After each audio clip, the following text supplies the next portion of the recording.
Winnipeg, Zach Collaros returns to the lineup after missing the past 4 games, hoping to snap their 2-game slide, but that pales in comparison to Jake Maier and the Redblacks season. They have yet to record a victory. Maybe tonight is the night. It's Ottawa and Winnipeg coming up on TSN.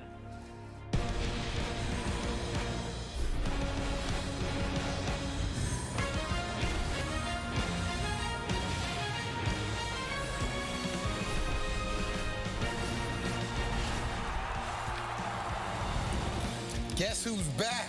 Zach is back. Yes, Zach Collaros is back after missing the last 4 games. And the Winnipeg Blue Bomber players and fans are hoping he not only brings the energy, but the play that get them their only 2nd win of the season at home. Jake Maier averaging 322 yards passing in his last 4 games. Look, I think Jake wants to play better, but Jake has not been the only problem with these Redblacks. Jake, just keep doing what you're doing and hope they bounce around you. The 3rd rushing running back in the CFL, Brady Oliveira. We thought he was going to be a game-time decision, but his jersey's on, his pads are on, his helmet's on. He's looking to have a good game tonight as well. Well, you know, here's a somewhat bright spot for the Redblacks this season. It's Aiden Eberhardt, 637 receiving yards this season, 4th in the CFL with 47 receptions. But I'm sure he'd wipe all that away for just a single victory for the Ottawa Redblacks. Hello, Canada. Welcome to Friday Night Football on TSN. We're slightly fired up. It's Milt Stegall. It is Davis Sanchez, and you can't miss Enoch Mwamba. He's really fired up, huh? I mean, I guess we didn't get the memo here. The 3 of us dressed the same, and David S. Pumpkins right here decided that this was going to be the outfit of choice. Is it? You can't touch it. What is this made of? Hey.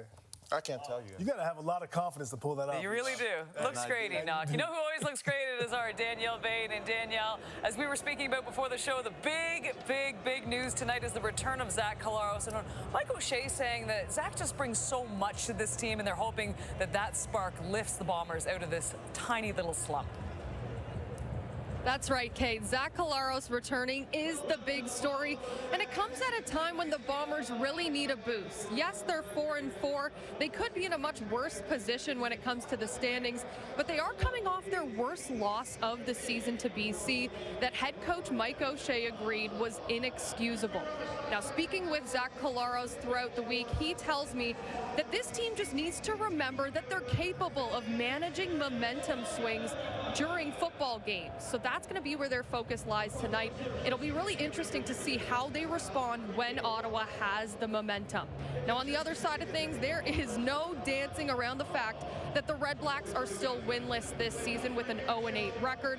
Talking with head coach Ryan Dinwiddie, he said Jake Maier gets a lot of the blame sometimes, but the football that he's seeing from his quarterback is the type that can win games. There's been a lot of really close games, including that Winnipeg overtime loss just about a month ago. So all they have to do is go out there, play the football they know, and a win will come. Obviously, the Redblacks need a win, but the Bombers, they're 1-4 at home so far this season, so you know they're looking to turn things around to make this stadium a hard place to play in once again, Kate.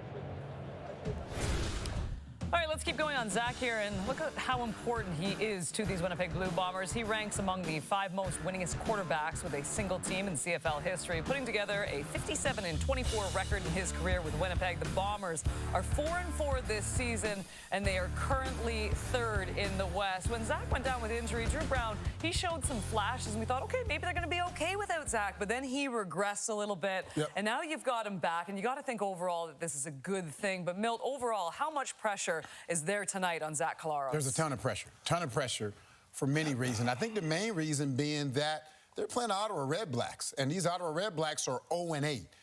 The Redblacks have lost 4 games by 20-plus points. So they're expecting Zach to come in and continue that trend.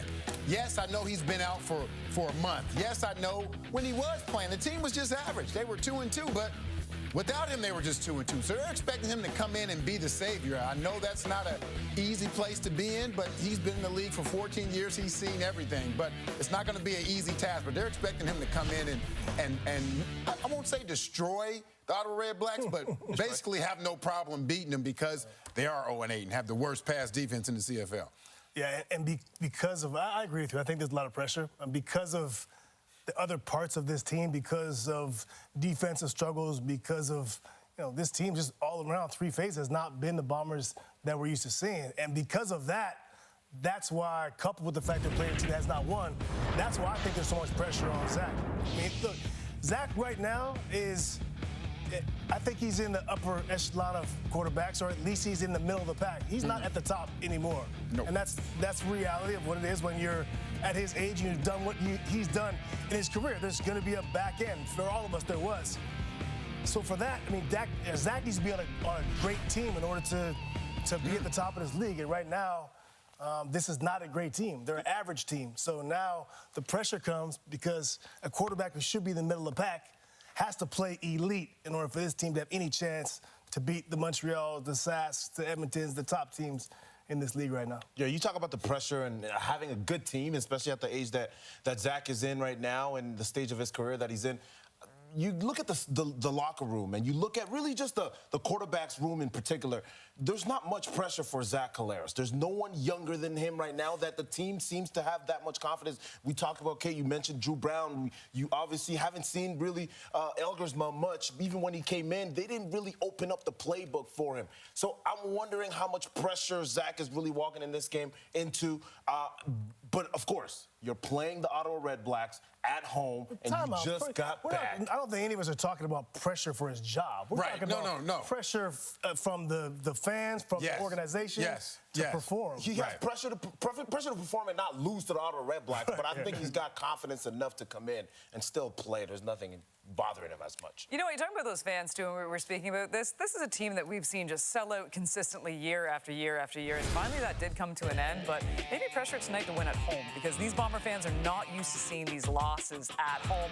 Speaking of losses, though, Ottawa, they have lost 14 straight games, tied for the third longest losing streak in CFL history. It's the longest losing streak since the Shreveport Pirates also dropped 14 in '94. The dubious distinction held by another Ottawa team, the Rough Riders. They lost 24 straight from 1928 to 1932. Now, here was Ryan Dinwiddie after their most recent loss. Yeah, tough one. I mean, we didn't play well on all three phases, right? And I just told the guys, coaches and players, right, we're all in this together. We got to find solutions. And, we had some opportunities to third down. We missed Kate on that one. We turned the guy loose. I think that would have, helped us out there, kind of changed the game. It was going to be a little bit more aggressive on third down because we lost our long snapper. Yeah, it was a tough day at the office. I'm sure at this point Ryan Dinwiddie's just losing things to say. He's just running out of ideas because it's the same story each and every time. Other than replacing a number of players on this team, Enoch, how does Ottawa do something to at least get their first win and try to turn this around right now? They got to do the small things right. And from that I mean, first of all, they're not really good at just completions. They're last in the CFL when it comes to completions. They're not really good with the little things, the little plays. They got to build some momentum and start to kind of go in that direction. The other thing is they can't shoot themselves in the foot. When they have the ball, when they're in the red zone, sometimes you got to just complete. But even when other teams are in the red zone against them, sometimes we've seen the last few weeks, they have DBs that the ball comes in their hands and they just drop them. They have to take advantage of opportunities that come to them. And sometimes they do that to themselves before even their opponents even hurt them. I look at when teams struggle, there's just not a team in Ottawa that's elite anywhere, and they're not going to be a three-phase great football team anytime soon. We said it in the pregame or earlier on today. This is not a roster that's great. That's just the reality of it. So if I look at this team and I say, okay, how does Ryan Dinwiddie and the Ottawa Redblacks get going? How do they get wins? How do they put something, get a roll going? I think they have to find something to hang their hat on. And what is that? Because if they can find, let's say Jake throws the ball right now more than anyone in the CFL. Maybe they go up-tempo. Maybe that's what they do. Maybe they kind of go a fast style, spread the ball out, and surprise teams by going up-tempo that way. And their defense gives us some points, but they outscore people. Maybe they slow the game down and run the ball and be ball control and play, and their defense gets some energy and picks up, and they win games that way. But I think they have to find one thing that gives them some momentum, and they hang their hat on that, and that's the only way they're going to get things going, because all three phases, they're just simply not good enough. You guys are lying again. In production, you guys said they didn't have a chance. Now I'm just joking. I'm just joking. For me, they have to do whatever they can do to keep it close going in the fourth quarter. If they can do that and they feel they have a chance, and then the Winnipeg Blue Bombers are thinking like, uh-oh, we done gave them a glimmer of hope. Now Winnipeg is tight now because you don't want to be the first team that these Redblacks get their first victory to. Let's be honest, the only team in the CFL right now that would be Ottawa would be favored against maybe Hamilton because of their quarterback situation. But everyone else is expecting to win. But if they can go into that fourth quarter and this game is tight and they feel they have a chance to win, they'll have a chance to win. But if Winnipeg goes into that fourth quarter and they pulled away from them, they'll think, well, and here we go again. You said it, though. Ottawa has their starting quarterback, and Hamilton, they do not. Right. That tells about the roster. Yeah, it does. And you know what, too? The game, we were talking about this in their Sports Center hit, the game back in July where these two teams played, it was just a 2-point game. Yep. Yeah. So you got to think for Ottawa that they're coming in with a little bit of confidence that they can actually get the W tonight. I know this guy does, Justin Hardy. Next catch will be 350th of his career, all with Ottawa, but all he wants right now is a victory. Ottawa goes to Winnipeg, but they'll do it with a record of 0-8 as the losing start continues. We didn't play well on all three phases, right? Thought that the Ottawa Redblacks would have a chance. This team has been pretty bad all year long. It's basically the worst defense in the CFL. Can you take some positives, or is it just kind of the same old, same old? Yeah, I can try. I could try. There needs to be a winning formula for us, and at some point we're going to find it, but right now we just haven't yet.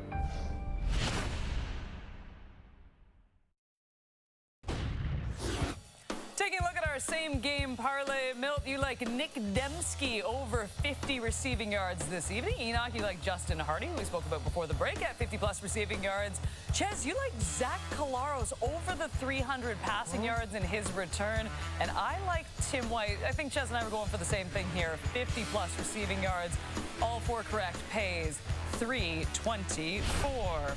6 sacks this season for one. Jake Ceresna, he's doing his part, but the Winnipeg secondary can't quite say the same with much more on that. Let's send it over to the guys calling it. It is Dustin and Dwayne Ford. Thank you, Kate. You know what, we're here in Winnipeg where you've got used to a couple of things.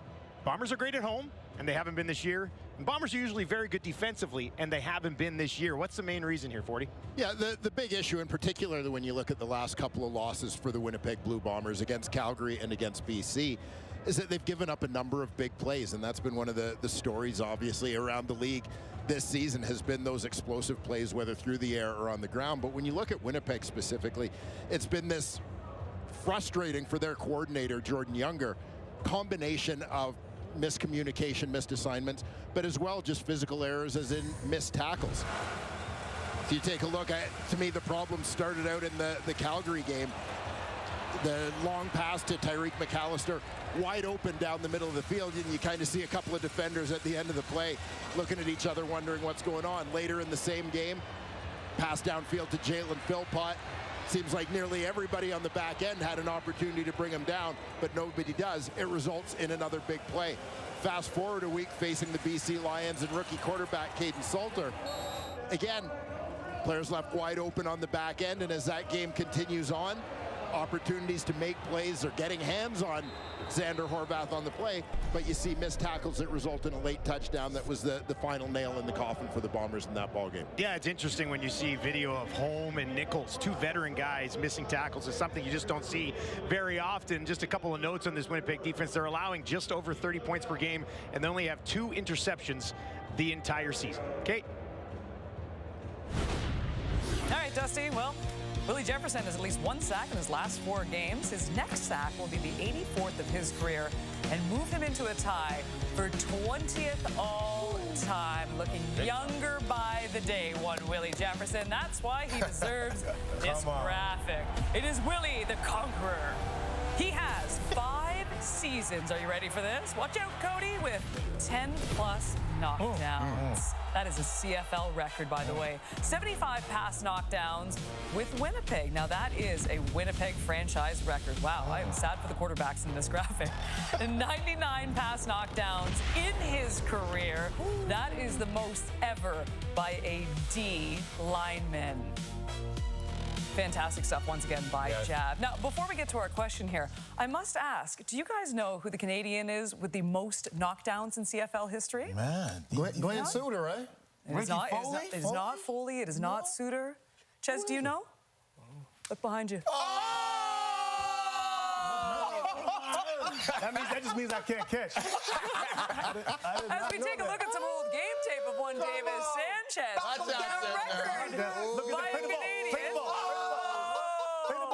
Play the ball. 62 pass knockdowns by one Davis Sanchez. Why highlights. isn't this man in the Hall of Fame? Why are you in the Hall of Fame? That's the question. Yeah. I'm just saying, that's Hall of Fame worthy.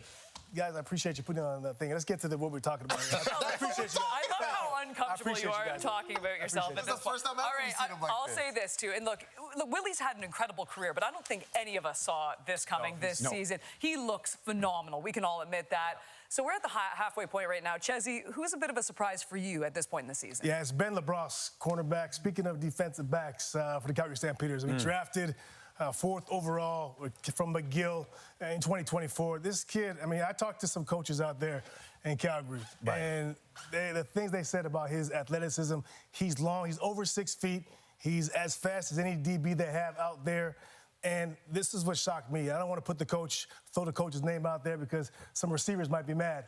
But he said he's top 3 on our team regardless with his hands and ball skills. So that's about a DB. When you have a DB that's long like he is, like Ben is fast and has ball skills, I mean, the ceiling is high for this kid. I love what he's doing. Just had to get an opportunity. And you know how it is. When you get comfortable, he's finally got comfortable. You see that confidence, the ability to now look back, play the ball, and do what he does. So Ben LeBros for me. I'm going with the BC Lions, Xander Horvath. And we saw a small taste of him last year, and even in the beginning of this year, the first 6 games, very small taste, like 23 carries for 63 yards. But in the last 3 games, he's been the feature back, and he's taken full advantage of it. 48 carries, 355 yards, and 6 total touchdowns. And he has 11 touchdowns on the season. He could break my record, but he's a complete back. He does it all. And you look how big he is, and you think he's just a power back, but he's also shifty.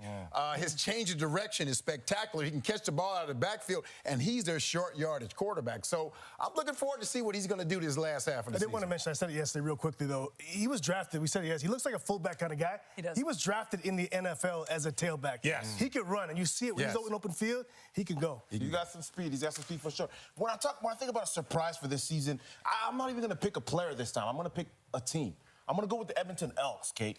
Edmonton Elks is one of the best surprises of the CFL this season. You look at the season that they had last year. They went 7-11, and this year, the turnaround that they had, we saw Ed Hervey come in, the changes in the coaching staff, everything that happened, Mark Killam over there, obviously, the whole coaching staff, and this team has bought into that.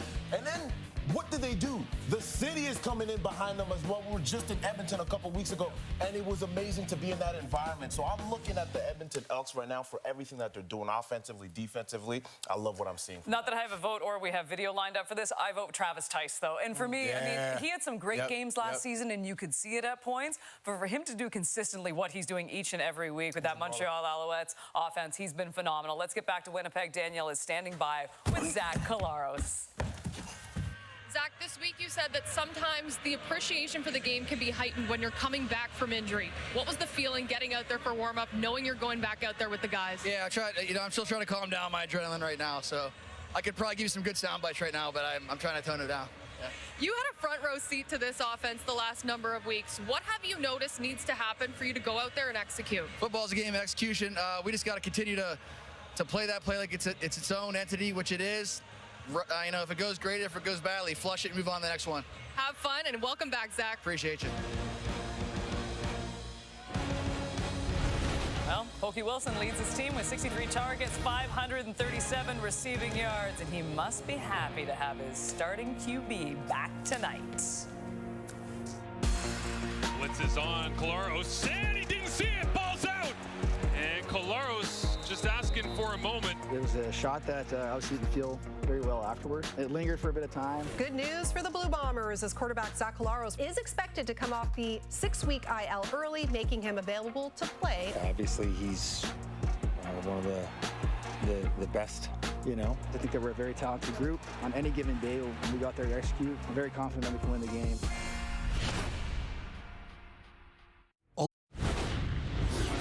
Keelan White with back-to-back weeks mix of 8 receptions, 66 yards, 1 TD in Ottawa's last game, but unfortunately, still not enough. It has been a dire time for the Ottawa Redblacks as of late, and they are not great against the West. Actually, they're not great against anyone right now. They're 0-5 against the West Division, outscored 174 to 114. Let's get back to Danielle, who's standing by with Justin Hardy. Justin, obviously this isn't the record you guys wanted for yourselves at this point in the season, but speaking with a couple of your teammates this week, the positivity was still really strong. How is that shining through for you guys? Oh, definitely. You know, we're not out of it. You know, the record's not showing what we wanted to show, but it's still some fight in us, and we're going to keep fighting. You made your CFL debut in 2022 against the Winnipeg Blue Bombers. How have you changed as a person and an athlete since that first game? Just learning the game, understanding the rules, just understanding, like, my pace, and being out there and going out there and play. Have fun and good luck. Thanks so much. Appreciate it. Thank you. Well, Milt, you heard Justin Hardy. The record doesn't show who they currently are. Is that correct? No, they're 0-8, and they're 0-8 for a reason. All right. I think they're going to be 0-9 after this one. Zach is back, but I still think this offense needs to run through Brady Oliveira. But I tell you one thing, if Ottawa can win this game, they'll have a one-game celebration in Ottawa like no other. The best one-game parade in CFL history, but I think Winnipeg is going to pull it out. Yeah, I got Winnipeg as well. I don't see this offensive Ottawa outscoring Winnipeg. I don't see their defense playing better. Winnipeg's off a bye. There's some holes in Winnipeg, but off a bye, their season, at least the West is on the line for them. They're not going to catch those teams. They don't win tonight. I got Winnipeg. I'm going to flip the script with you guys tonight. You already did it with that jacket. You already flipped the script with that jacket. The Ottawa Redblacks are taking the game tonight, and I'll tell you this, because you look at the game that they played last, Kate, you mentioned it was a 2-point game, but also it was an overtime game where the Ottawa Redblacks gave up a lead in the fourth quarter. I think they're coming back, they're more focused, and they're winning this game tonight. You look at Jake Mayer, his last games, he's been throwing at least 300 yards plus a game in some of the games that he's played.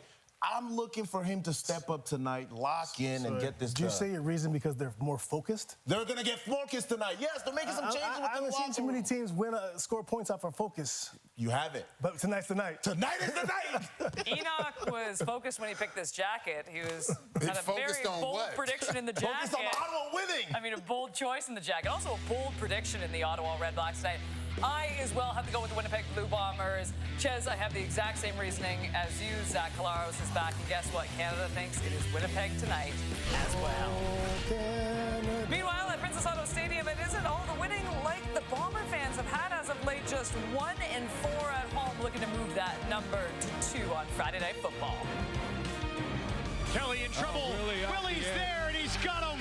Oh, man. Second sack of the game for Big Willie. Willie Jefferson breaking in. He got his hand up. Yeah, he did. Get the big meat hook up there, and a quarterback can make his day very difficult. Taken down. It's Willie again. Willie's heating up. Willie's heating up. I don't care how many sacks he gets. He is still dominant. They need a play. He's making it. And he's done that for a long time for this team. It is Friday Night Football in Winnipeg. Zach Collaros returns to the lineup after missing the past 4 games, hoping to snap the Bombers' 2-game slide. That slide pales in comparison to Jake Mayer and the Redblacks season so far, as they have yet to record a victory. It's Ottawa and Winnipeg coming up on TSN.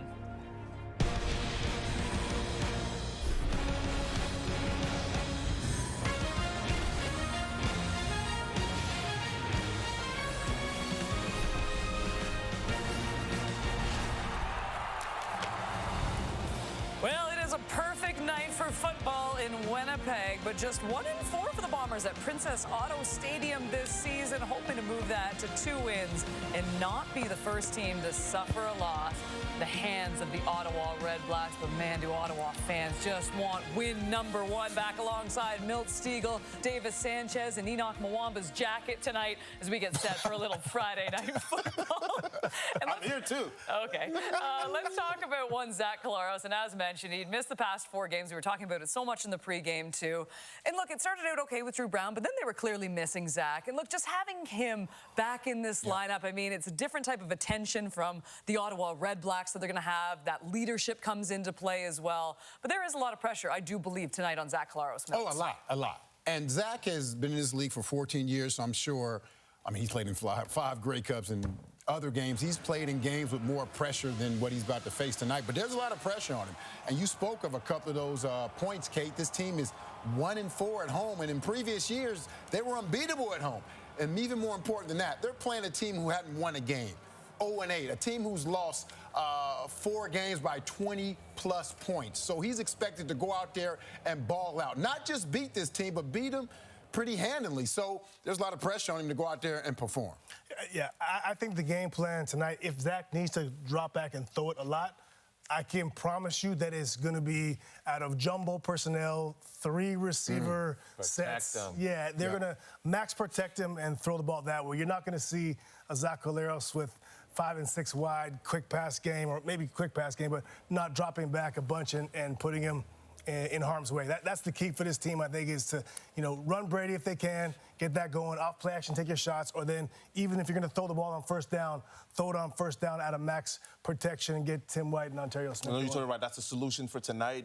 Protect Zach Collaros, but also run the ball with Brady Oliveira. You got to utilize him. And we talked about how this week we didn't know if he was even going to play, but he's dressed and he's ready to go. You got to utilize him. We were all concerned we didn't see Brady once at practice this week, but great news. He is on the field. He is ready to go. It is the Blue Bombers and the Red Blacks on Friday Night Football.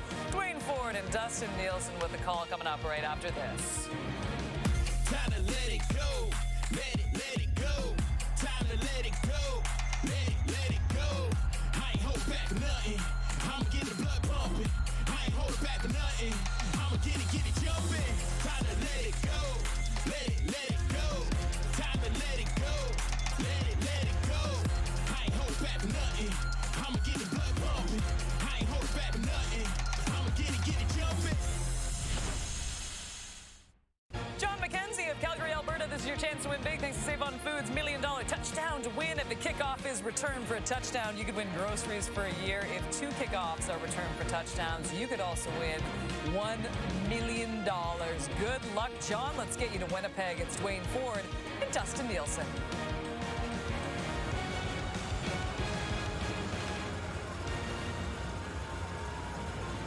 A cool and cloudy evening in Winnipeg as Friday Night Football rolls into town for the second and final meeting of the season between the Redblacks and the Blue Bombers. The first game, a wild overtime win for Winnipeg. Of course, Ottawa is still looking for their first win of the season. The Bombers have dropped 2 in a row, but welcome back a future Hall of Famer at quarterback. Yeah, Zach Collaros out of the lineup for the last few outings for the Winnipeg Blue Bombers. Drew Brown, a veteran guy, but Zach, no doubt, still providing a great stabilizing presence, 2-time MOP in this league, looking to bring a little bit of spark to the Bombers' entire team. And for Ottawa quarterback Jake Maier, as you mentioned, looking for his first victory as a Red Black. Maier has been solid, just hasn't been able to get this team over the top, looking to try and get it done here on the road. Yeah, that is something that Ryan Dinwiddie will hope to figure out. As we mentioned, 0-8 on the year, 0-3 on the road so far this season, but they have been close a few times, including against Winnipeg, and that one jumps off the page. 1-4 at home are the Bombers. Last time they started 1-4 at home was back in 2013. We are underway here at Princess Auto Stadium as the crowd gets fired up for Sergio Castillo to kick us off and get us rolling here on Friday Night Football. Thank you very much for joining us. Ottawa won the coin toss, and they want the football. They will take it at the 10. And Pimpleton finds his way to the 30, pushing it ahead. And that is where he will be taken out of bounds. And our first look this evening at Jake Maier. Well, Jake Maier, a guy who started his career as a Calgary Stampeder, became a starter in Cowtown before moving on to Saskatchewan, collecting a Grey Cup ring as backup to Trevor Harris last season. Back into the starting role here. Selected to be the starter in Ottawa this season, ahead of Drew Brown, the incumbent. But Ottawa has struggled with aspects of their offense, not necessarily at the quarterback position, but particularly running the ball to support it. Maier gets it away quickly to his favorite target. That's Aiden Eberhardt. Let's take a look at Ottawa's offense. Along that offensive line, some youth in first overall 2026 draft pick. Gio Vaccaro, Winnipeg native, started his university career at the University of Manitoba. You mentioned Aiden Eberhardt comes into this week rather, number 7 in the Canadian Football League in receiving. In fact, he and Justin Hardy both in the top 10 for the Redblacks. He's now been targeted 67 times on the year. Empty here for Jake Mayer. Goes over the middle. Eberhardt again. And that'll be enough for a first down. And some positive momentum here. Ottawa will take anything, right? They want to start building on something. I know it's early, but a couple of completions for a first down, something to build on. Yeah, and it seems like this was somewhat intentional for the Ottawa Redblacks to try and get their offense on the field, get into a rhythm early. Having won the toss, opting to take the ball right away. Try and get something going here. Jake Mayer's season high was against Winnipeg. Greg Bell's season high was against Winnipeg as well. Mayer throwing again right back to Eberhardt. 3 in a row to Aiden Eberhardt against this Winnipeg starting defense. And looking at this group, great offseason acquisition for Winnipeg and defensive tackle Jake Seresna, who seems to be bringing out the best in the guy beside him, Willie Jefferson. Michael Griffin missing from that linebacking core at the nickel linebacker spot, so we'll see a combination of Jalen Smith and Jaden Woodby. Jake Kelly again in at safety with Retta Cramby still on the 6-game injured list. Jalen Smith, 15th overall pick in 2025, 2nd and 6. Mayer with some time has Pimpleton, and that is another first down right up to midfield here for the Redblacks. Jake Mayer starting this game 4 of 4 for 23 yards. Yeah, high level of efficiency, obviously, for Jake Mayer out of the gate. And here you see Pimpleton zone coverage. Pimpleton just doing a nice job finding that seam, that gap between defenders. Sitting it down rather than running into coverage. It's what he needs for the first down. Pimpleton's season high actually came against the Bombers as well, had 101 yards. Now they'll go on the ground, and they'll push it ahead down to the Winnipeg 50 in the hands of Greg Bell. That's his 61st carry of the season. Take a look at Jake Mayer's numbers. As you mentioned, things maybe trending in a positive direction everywhere except in their overall record, Dustin. As the quarterback's numbers have improved over the last 3 weeks. 303 straight, off to a good start here in a 2nd and 6 in Winnipeg territory. Bombers only send 3. Mayer gets it away. It's Pimpleton again. There's a flag in the secondary. Pimpleton's got it, takes it inside the 40. It'll be a first down, and we'll see what those flags are for. Looks like it's against Winnipeg. Too many men. We'll take a look at that Bomber defense. Too many players, Winnipeg. That penalty is declined. The result of the play is a first down. Good job counting them up 40. I know. You're very good with that. It got a little dicey when I got past 10 because I ran out of fingers, but glad I was able to bring it home. Another first down here for Ottawa. They work from the Winnipeg 39. Good first drive so far, at least.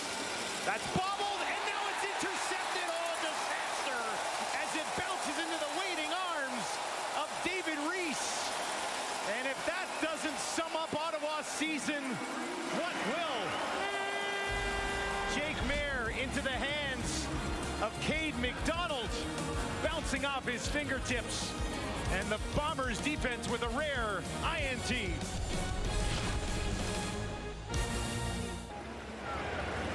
Right place, right time. First career INT for David Reese.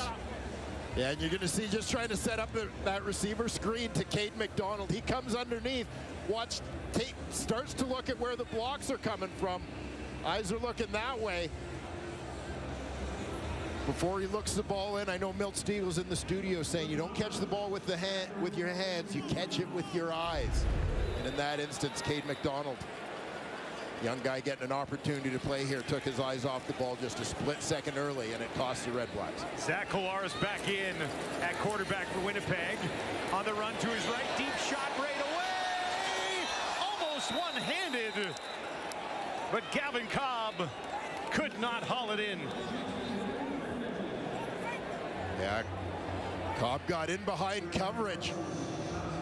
no doubt was hoping that Collaros could lead him a little bit more, but you'd see Zach kind of rush the throw, didn't really get his feet set. It allows the defender, Deontay Ruffin, to catch up and prevent Cobb from making a play on him. So it'll be a 2nd and 10 for Collaros. Missed 4 games. 2-2 in the first 4 to start the season. Has time in the pocket. Now he's under pressure and he's taken down just inside the 45. Baldonado's got his 2nd sack of the season, and that silences the crowd here at Princess Auto Stadium. And you're going to see number 95, Haba Baldonado, making his return to the lineup. They line him up on the inside, usually an edge guy, but try and take advantage of his athleticism against an interior offensive lineman. It pays off. Jamison Sheen, low driving kick. Pimpleton hustles over. In one hops, and he takes it at the 16. High steps past one man, and will be driven out of bounds short of the 40. Jake Mayer starting the game 5 of 6, throwing an interception that wasn't his fault. He'll have the ball when we return to Winnipeg on Friday Night Football here on TSN.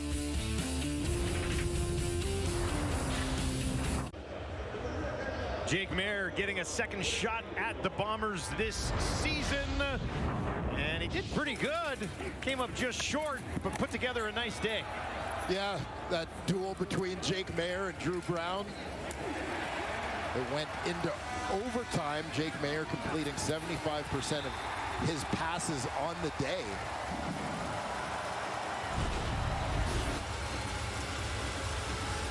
He's over 70% on the season is Jake Mayer. 218 of 308 coming into this game. They'll work 1st and 10 from their own 18, and he gets it away. It's another 1st down, this time to Keelan White. That's his 1st catch of the ball game. Yeah, Keelan White to run the backside of the formation here.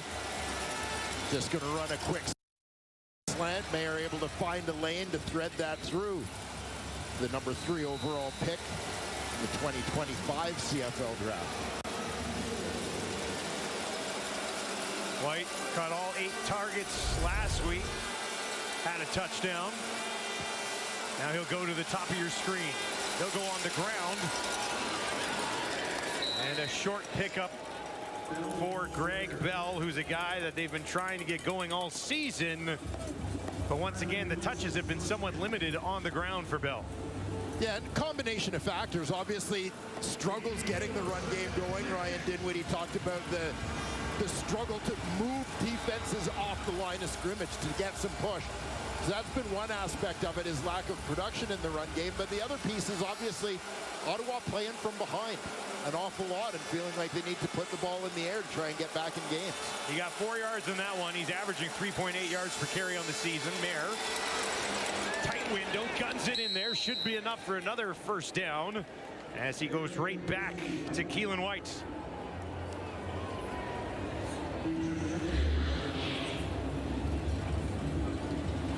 You see Keelan White is the lead receiver in this cluster.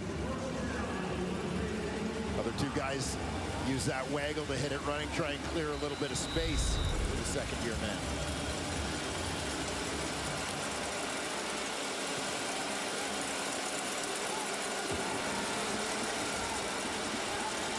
First and 10 from the Winnipeg 45, right about the area in which they had the interception last time. This time they'll go back on the ground. It's Greg Bell, and he takes it down inside the 40. You mentioned Dinwiddie talking about trying to move some people off the ball. Here's a look at yards before contact for Greg Bell this season.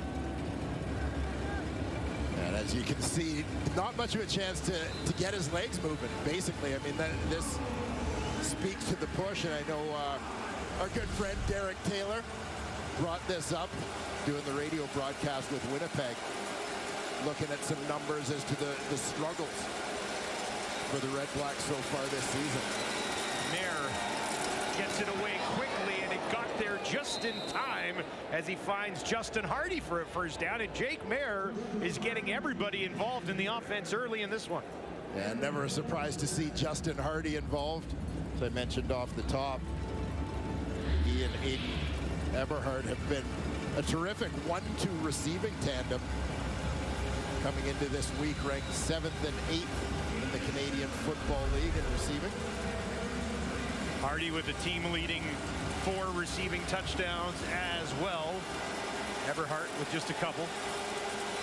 But Eberhard over 600 yards already this season. Back on the ground again, this time up to the 30 as they get Adeboboye into the mix. Adeboboye actually averaging about a yard more per game than Greg Bell this season. Well, Daniel Adeboboye, drafted by the Toronto Argonauts, spent some time under the tutelage of Ryan Dinwiddie in double blue, preceding his coach here to Ottawa as Adeboboye acquired via trade prior to the 25 season. A terrific young back, a guy who I expect to see his role expand over time. 2nd and 6 for Mayer. End zone shot, and it hits the upright. Oh, he might have had Eberhard's. Stu Johnston right now pointing at the screen saying, see? Well, they call it a post route for a reason.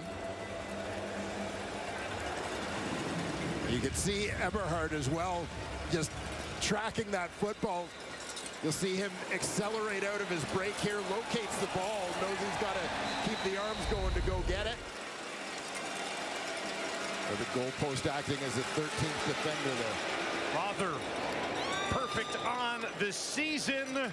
And he is back for the Redblacks, and he knocks one through, 21-21 on the year. Good to see Zach Collaros back at quarterback for the Winnipeg Blue Bombers. We'll have more on that when we return to Princess Auto Stadium on Friday Night Football. First time we've seen Zach Collaros in about a month and a half. Here's what he was doing prior to the injury. Yeah, you mentioned that 2-2 record for Zach Collaros out of the gate.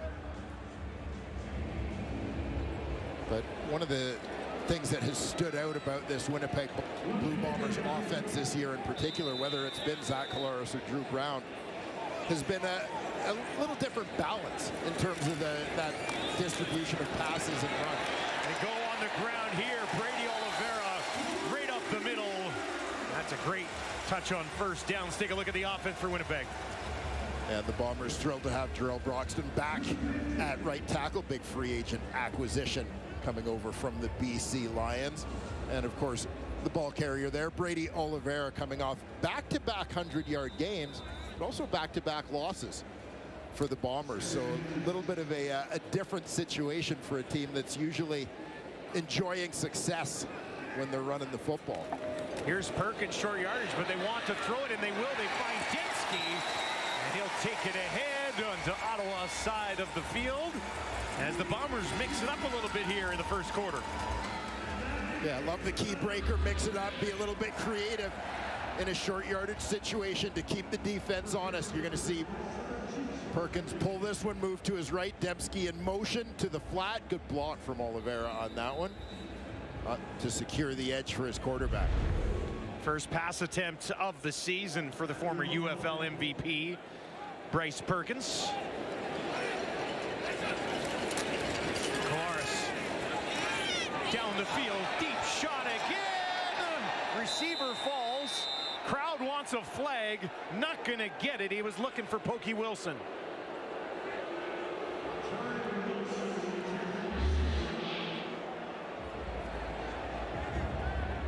Going to see Ontario Wilson using his waggle to hit this one with speed, and you see gets in behind coverage. There's an official right there, appeared to be tracking that route. And I think that contact just deemed to be incidental. Nothing egregious, nothing intentional there from the defender, Barnes. So it's the 2nd and 10. Redblacks send 5. Collaros already sacked once in this game, in trouble again, and they're going to get there and take him down. Ottawa's defensive front getting the job done early in this one. And Winnipeg looking like they're trying to load it up and throw the ball deep again. And that's going to give this pass rush time to get there. A.J. Allen getting in on the action, the former Saskatchewan Rough Rider. Go, go, go! Big kick here. Pimpleton's going to watch it bounce over his head. Now he has to take it at the 1.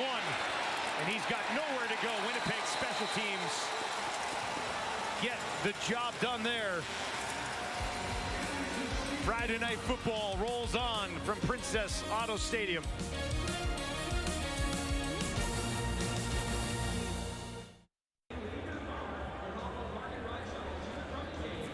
Well, what a career for that man, Willie Jefferson, and what a start to this season as well. He looks like he's getting better and better at this stage of his career. Let's take a look at Willie, the Conqueror, and what he has accomplished over the last decade and more. 10 pass knockdowns in 5 seasons, CFL record. Nobody's done that. 75 pass knockdowns. That is a franchise record here with Winnipeg. Jake Mayer in trouble. 99 pass knockdowns in his career, most ever by a defensive lineman. You have to think Friday Night Football, 100's in the cards, right? Well, Willie has always had a flair for the dramatic, a great sense of timing.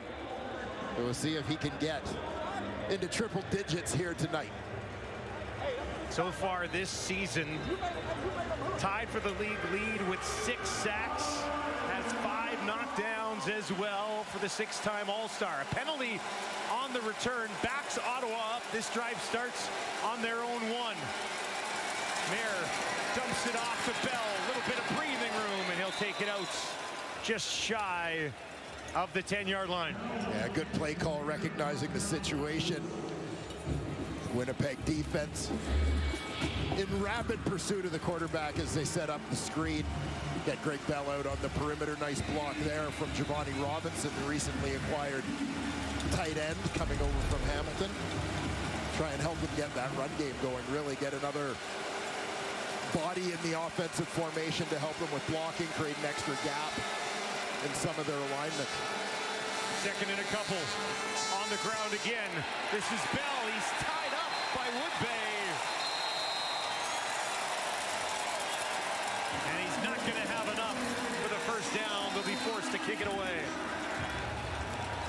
Well, big defensive stop there after Ottawa doing a nice job on first down to create a second and short situation. There you see the linebacker, Jaden Woodby, scraping across to stuff that one in the hole. Trey Babel stands near midfield here. Getman, not a good kick. In fact, it was an awful one. It's going to bounce to the 50. Babel grabs it there, and they'll try to scoop him up. Broke a tackle, takes it back just inside the 45. Great field position for Zach Collaros, who, as we mentioned, his first game back since this injury against the Ticats. He's been watching and working with them on the sideline, but for more on his journey back, let's send it down to Danielle Bain. Thanks, Dustin. No one wants to be sidelined with injury, obviously, but when you do get put on that injured list, you take it as an opportunity to do things you might not when you're in game action. That's exactly what Zach Collaros did while he was out. He took the opportunity to connect more person to person with his receivers. He tells me that he's often talking to his offensive line. They're always talking about adjustments, but in game, he doesn't really talk to his receivers that much. He says that the opportunity to do that these last few weeks has really allowed him to use that emotion to get through the injury and has just excited him to get back out there. Hopefully for him, it transitions onto the field as well, guys. Well, and hopefully for the Bombers, snaps this 2-game slide that they're on right now. Yeah, a little change to the routine for Zach Collaros. You know what the receivers told him? They're open. Every play. Not sure if you saw it while you were on the sideline there, but I was open quite a bit.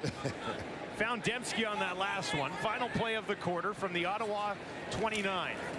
Collaros looks to his left. That's where he's going to throw. Drops it into Ferdensky again. A little bit of a stutter step. And he'll take it ahead just shy of the Ottawa 20. And that'll put them in a good spot on second down to start the second quarter. Friday night football here in Winnipeg. And the Redblacks with a rare lead as they have a 3-point cushion on the road, looking for their first win of the season in their second game of the year against Winnipeg. Welcome back to Friday Night Football in Winnipeg. The Bombers trailing the Redblacks 3-0. Ottawa does have the lead. That ball for just over 10 minutes. Might want more than a 3-point lead when you have the ball for that much. Well, that's what stands out here is if you're Ottawa, one of the things we've talked about a little bit is that this is a team that has ended up chasing games a fair bit in the first part of the season, and not necessarily to their strength. I don't think that Jake Maier's style necessarily is to push the ball down the field a ton. The ball control suits him, but they've got to get points on the board if that's going to work. If they're going to control that ball for 10 minutes of the opening quarter, certainly they want to have more than 3 points to show for that, as right now the Bombers are literally a play away from taking the lead. Yeah, Jake Maier's 9 of 11 in that opening quarter. His 2 incompletions were an interception that he threw right into the hands of the receiver, and then a ball that went off the uprights. Outside of that, he's been pretty good. Collaros, though, just outside the red zone. They're going to go on the ground, right up the middle. And Brady Oliveira with a few extra yards on that one. And that'll set up a first down for Winnipeg. Here's the Ottawa defense. Yeah, happy to have Haba Baldonado back at defensive end. Big free agent signing from Saskatchewan. He has a sack already in this ball game. Also returning from the injured list, middle linebacker Niles Morgan, a guy who has tackled at about 115 tackle a year pace over the last 4 years. And Jedwell Nakuba. Collaros gives it to his running back, Brady Oliveira, staying on his feet. He's got a first down as he takes it down inside the 5. Crowd here loves that one. Yeah, Brady hasn't been as busy as a receiver here in 2026 as he has in recent years in Winnipeg. But happy to get the ball in his hands however he can, keep that momentum going for the Winnipeg offense. They will bring in Bryce Perkins to handle the short yardage. First and goal from the Red Black 2. Can he find a couple of yards here? He'll push it to the right, lunging in, and he's there. Touchdown, Winnipeg. Bryce Perkins finishes the drive, and the Bombers go on top for the first time tonight.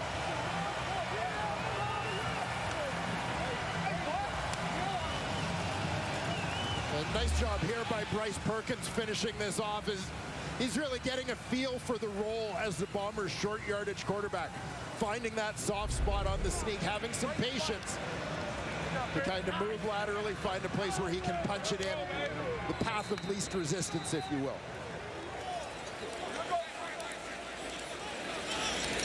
Castillo to make it a 4-point game.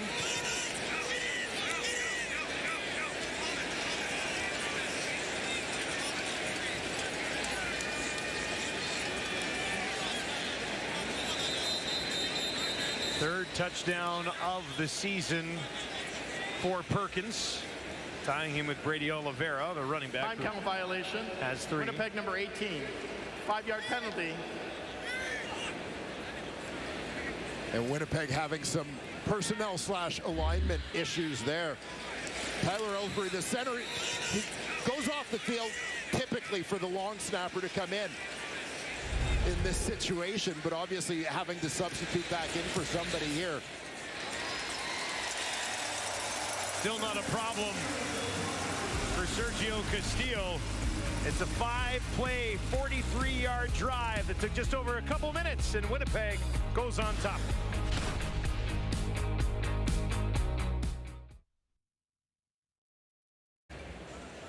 Well, get ready for the most anticipated series of the summer. From DC Studios comes Lanterns, the gripping new murder mystery inspired by the iconic Green Lantern universe. Streams August 16th only on Crave.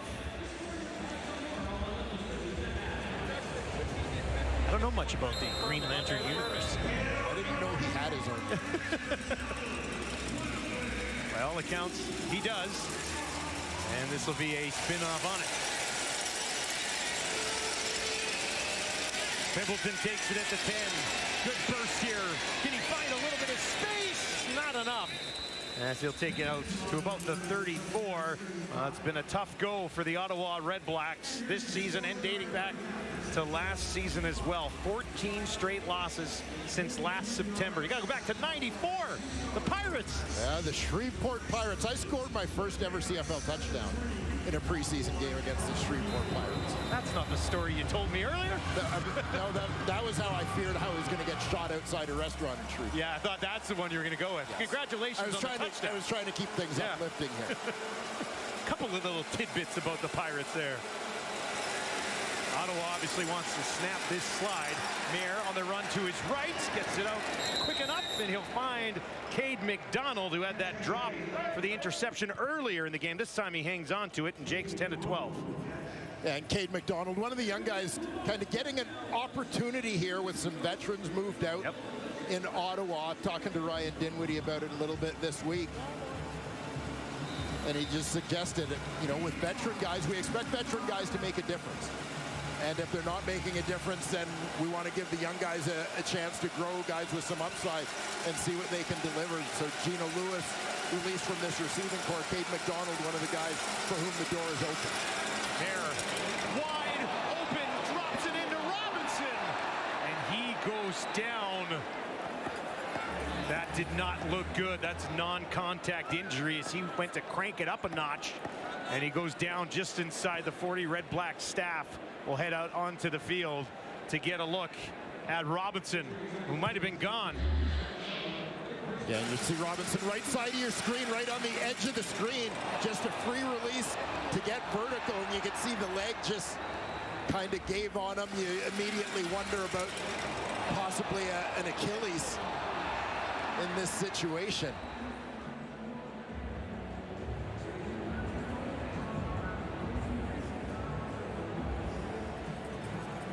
That's tough to see as he just went down all on his own. His third catch as a member of the Redblacks on a nice play design there for Ottawa.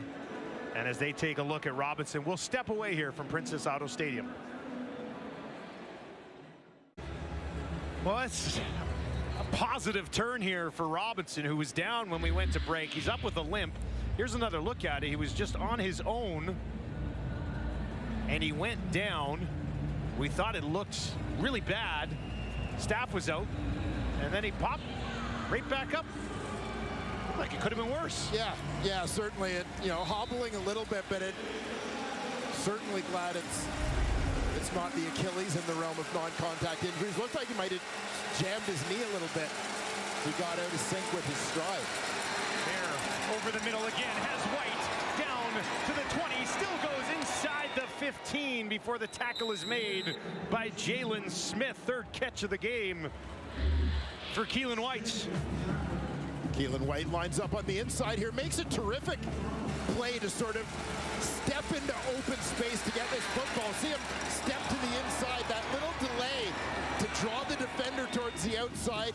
Jake Mayer leads him inside. He dodges in to go get that football and continue with it upfield for the first down. Ottawa, 43% inside the red zone so far this season. Adeboboye finds a little bit of space, takes it down inside the 10, and that'll be second and manageable here for the Redblacks. Yeah, Daniel Adeboboye, always a guy who has always been a productive player in the opportunities that he's been given, whether it was in Toronto or here in Ottawa. Wondered if he might be a guy that they would look at moving into the starting lineup, making running back a Canadian position coming into this year. I think one of the challenges for Ottawa is the way the market went. It would be hard to get a Canadian backup for him just because of a number of retirements around the league, not the same depth at the spot. Mayer, that one quick and behind the intended target. It was Cade McDonald. And the Redblacks offense will stall here, and they'll have to settle for a short Brett Lawther field goal attempt. Yeah, again, a little frustration here for the Ottawa Redblacks, doing a good job controlling the football, moving the football, putting these drives together, but they just so desperately need to finish.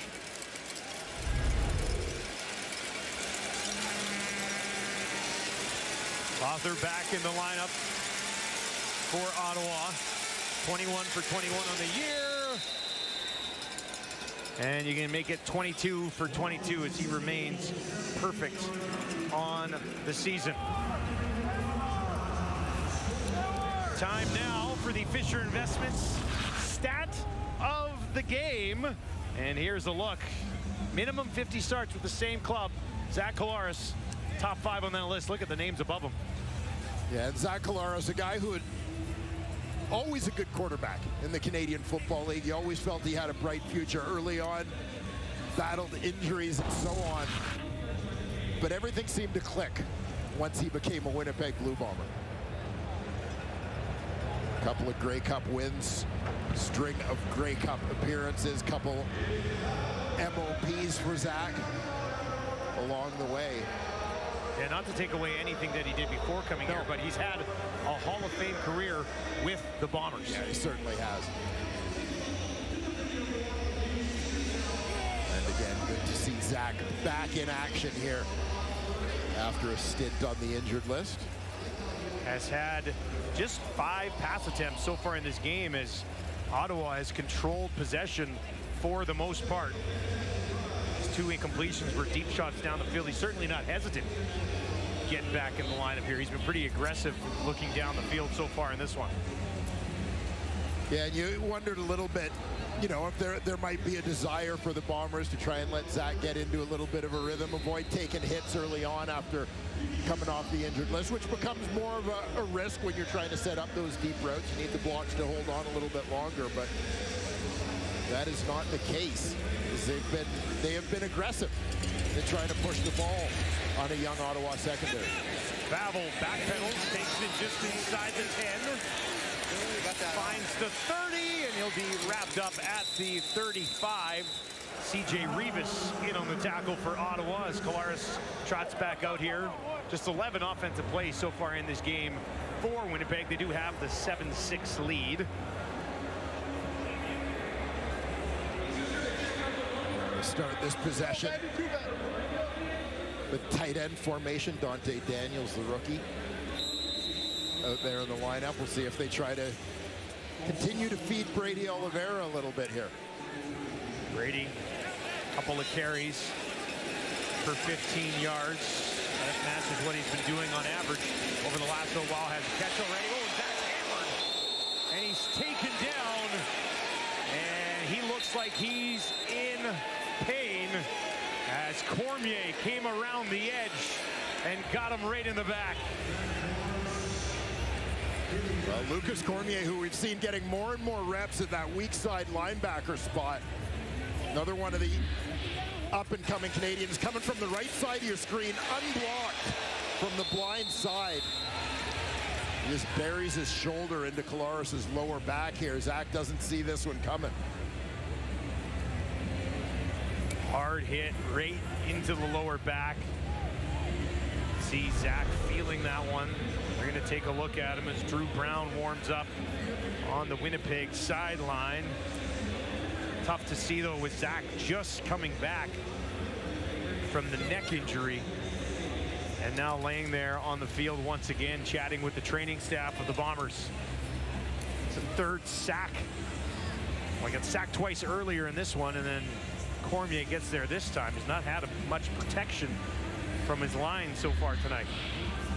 And you're going to see Cormier comes up. It looks like he's going to be the 5th guy, and it should be 5-on-5 in protection. But watch how at the last second, another defender's going to come up just inside of him. That's going to occupy the tackle. Oliveira's on a free release. The back isn't in the protection. You've now got an extra guy. You've got the offensive line outnumbered with the free man coming from the backside. Nicely schemed there by defensive coordinator Jeff Reinbold to free up Cormier for the sack. This is an Ottawa defense that so far this season has just 9 sacks, dead last in the league, and they've managed to get some significant pressure on Collaros early in this game. He's now at least sitting up. And Cormier, as I was talking about Daniel Adeboboye as a young Canadian, a guy who's been productive in limited opportunity. That to me has been Lucas Cormier on the defensive side of the ball. 4th-year man out of Mount Allison University. Has made plays when given the opportunity, now getting more of a chance to play in sharing that will linebacker spot a little bit more with A.J. Allen. But you see exactly why they want to get this young man on the field. Both of them with sacks in this one. Drew Brown slides back in, 69.6% on the year, over 1,000 yards passing already. Went 2-2 in his 4 starts. Now he'll go to Brady Oliveira, and Brady Oliveira's got a first down more, stays on his feet. Almost is a first down as they were in 2nd and 17. My mistake there, but he got about 16 yards on this catch. If you take a look underneath, the amount of space left in that underneath area is 2nd and long. Ottawa just has middle linebacker Niles Morgan, nobody else. So everybody else is backing off, thinking they're going to come forward and make a play. But once Oliveira makes Morgan miss, he's able to get momentum to run through some tackles and pick up that first down. Perkins pushing it ahead on 3rd down. Needed the 45. Looks like he got it. And that should be a first down for Winnipeg. Let's take another look at that last play.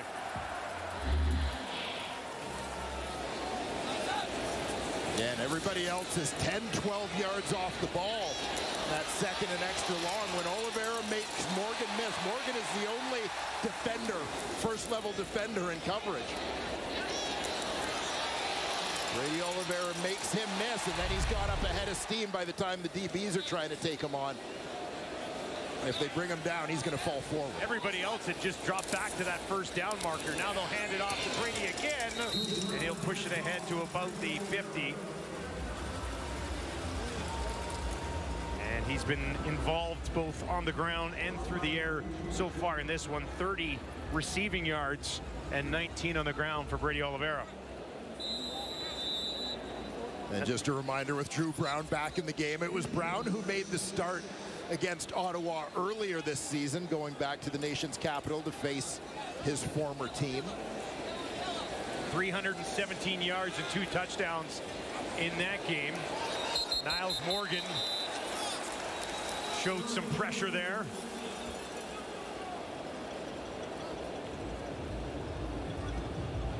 Zach Collaros up and moving on that Bomber sideline as we await the announcement on the penalty. Very positive sign there for Bombers fans watching tonight.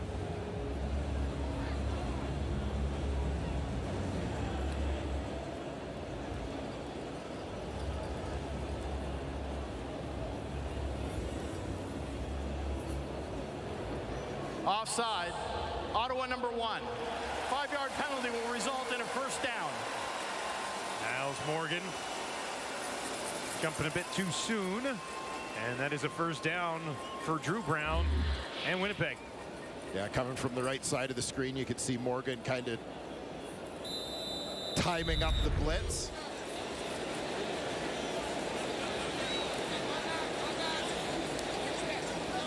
Drew Brown remains in the game for now. Back to Brady Oliveira. Oh, he's running the ball well tonight. Takes this down to the Ottawa 40.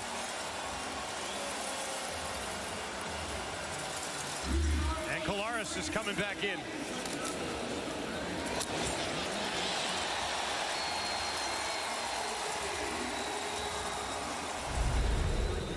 Well, Brady getting on a roll, and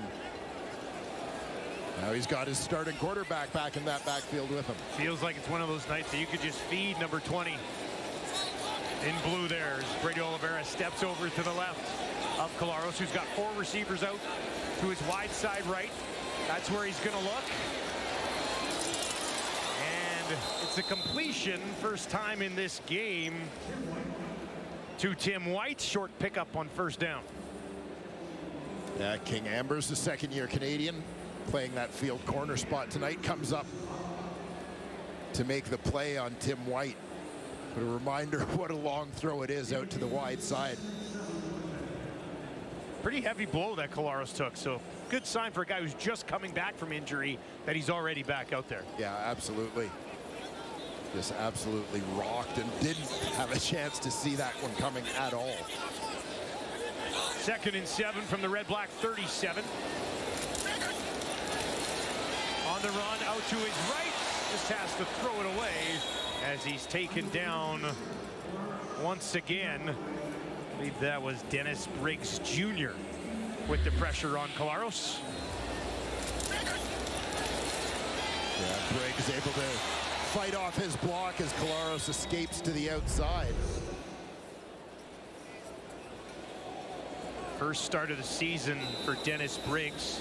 He's on the practice roster for the first 10 weeks of the season. Yeah, the veteran Mike Wakefield went on the injured list this week, opening a spot at defensive tackle. Castile from just outside 45 knocks it home. We'll have more on the first overall pick for the Redblacks when we return to Winnipeg. With the first pick in the 2026 CFL Canadian Draft, the Ottawa Redblacks select, avec le premier choix du repêchage 2026 de la LCF, le Rouge et Noir repêche Giordano Vaccaro. Just a few short months ago, Giordano Vaccaro selected first overall by the Redblacks right here in Winnipeg. I was lucky enough to be at that draft party interviewing him during that moment. There were 300 people at that party, and there could be more here tonight. I'm told there's up to 500 people supporting Vaccaro here at Princess Auto Stadium.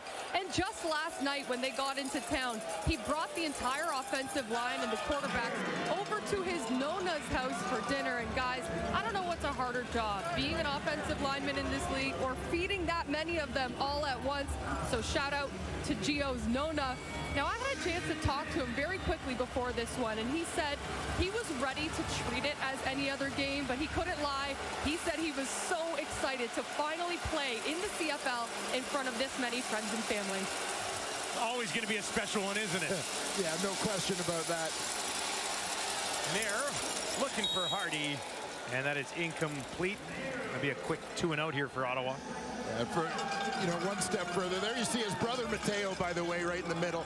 The two of them both played offensive line at the University of Manitoba. Gio played his first 3 years at Manitoba, a starter in college from day one, looking to prepare himself for the pros, new challenge, etc. Wynn played his final year, his senior year at Purdue, so a little bit of Big Ten action in the NCAA for him. But developed here in Winnipeg, both in high school and at U of M. Getman just got that away. Vavel wrapped up and taken down. Good speed from Cormier to track down Vavel.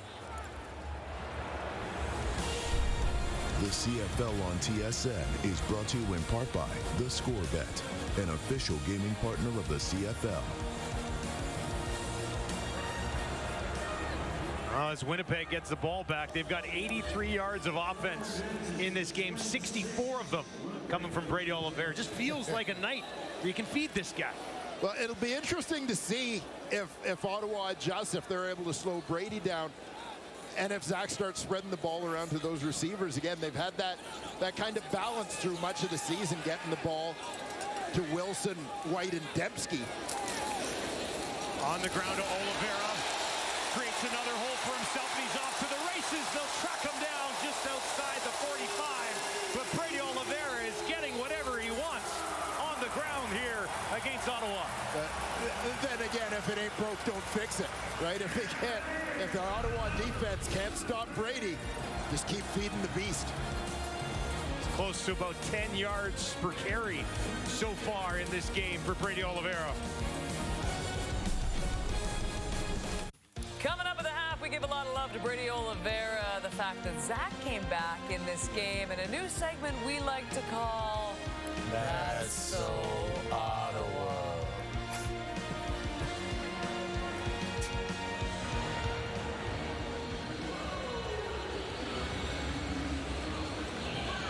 Do you think the first interception is going to show up in that? I think so. I think so. They're always coming up with new segments on that panel, aren't they? Collaros. And that for the first time tonight, he's into the waiting hands of Tommy Neal. Fourth different player to catch a pass in this game for the Bombers. And Neal, the former Toronto Argonaut and Saskatchewan Rough Rider. First year for him here in Winnipeg. Ottawa's defense rushing to get the right personnel on the field here. They have time to set things up. Zach will take a second look at things. Now he dumps it off to Brady Oliveira right over the middle. He's upended, but he's got another first down. His team leading third catch of the game. He and Dembski both with 3 now. Yeah, if in doubt, get the ball to number 20. Oliveira lined up in the backfield here. Quick check, finds his release route. Nice block there from Ontario Wilson. Coming in to help his running back on the play. Doesn't have a catch yet in the game, but helping out in other areas for Ontario Wilson.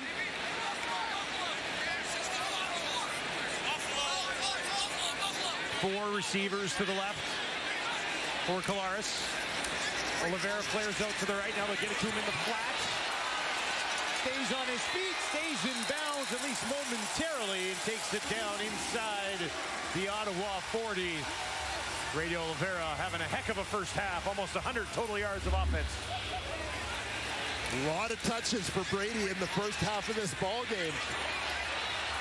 Now, as I mentioned, I had been looking at the numbers a little bit prior to this game, and Brady is a guy who, since becoming a starter in Winnipeg, has averaged about, say, 2.3 catches a game, 25, 30 receiving yards a game.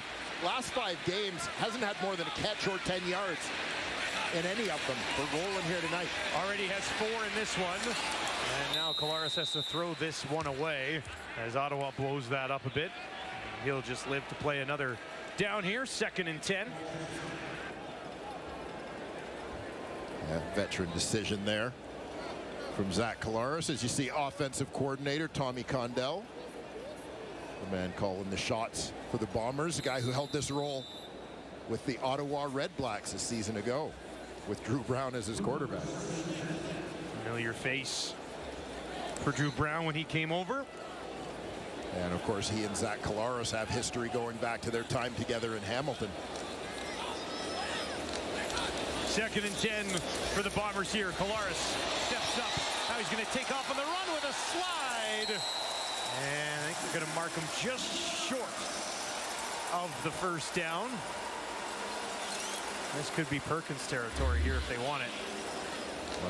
Zach Collaros showing no ill effects, having left the game earlier after taking that big hit from Lucas Cormier.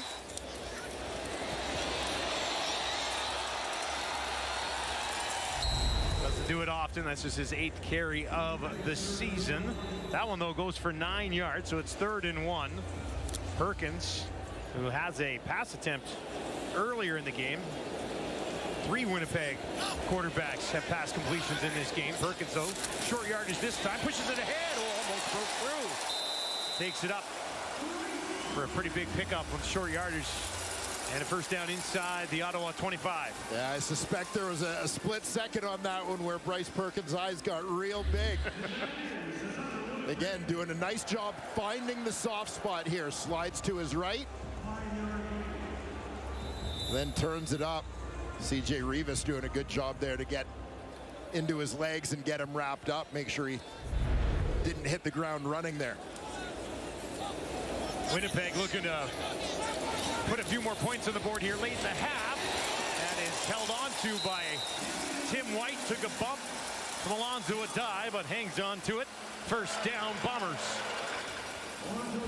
And Zach Collaros knows that the safety, Alonzo Adai, is coming downhill on this one. You'll see him throw Tim White to the outside a little bit to hold him up, keep him from essentially running into that hit. Another first down for Winnipeg. They'll work from the Ottawa 13, looking to extend the lead here. Brady Oliveira will stand in to the left of Collaros. Tim White in the slot to the left. Ontario Wilson over to the left as well. Collaros gives it to Brady. Looked like he was going to be wrapped up. Broke a tackle, took it down for a few more yards. And he's just outside the 5.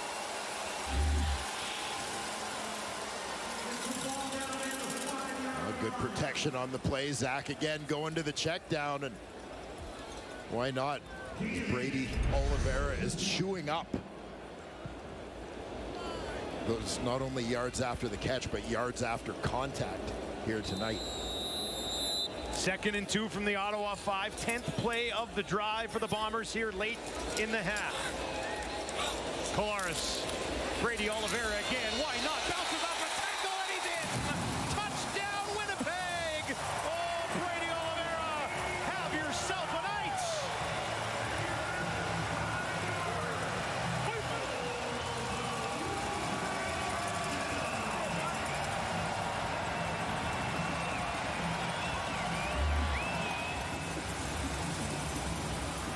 Oliveira once again, nice cut back there, little lateral bounce, and into the end zone before he's touched. Brady Oliveira, fantasy owners loving this first half. He's got 61 yards and a touchdown on the ground. 5 catches for 57 yards through the air, and he's been Mr. Everything for this Winnipeg offense in the first half tonight. That's a 10-play, 84-yard drive that took 2 minutes and 45 seconds. Yeah, great double team there from the left side of that Bombers offensive line. Stanley Bryant and Gabe Wallace getting things moving. They didn't even need to come off the double team to get to the linebacker, Cormier. He just kind of got eclipsed by those 2 massive bodies.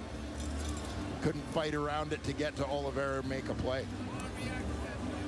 There was a flag thrown really, really late here.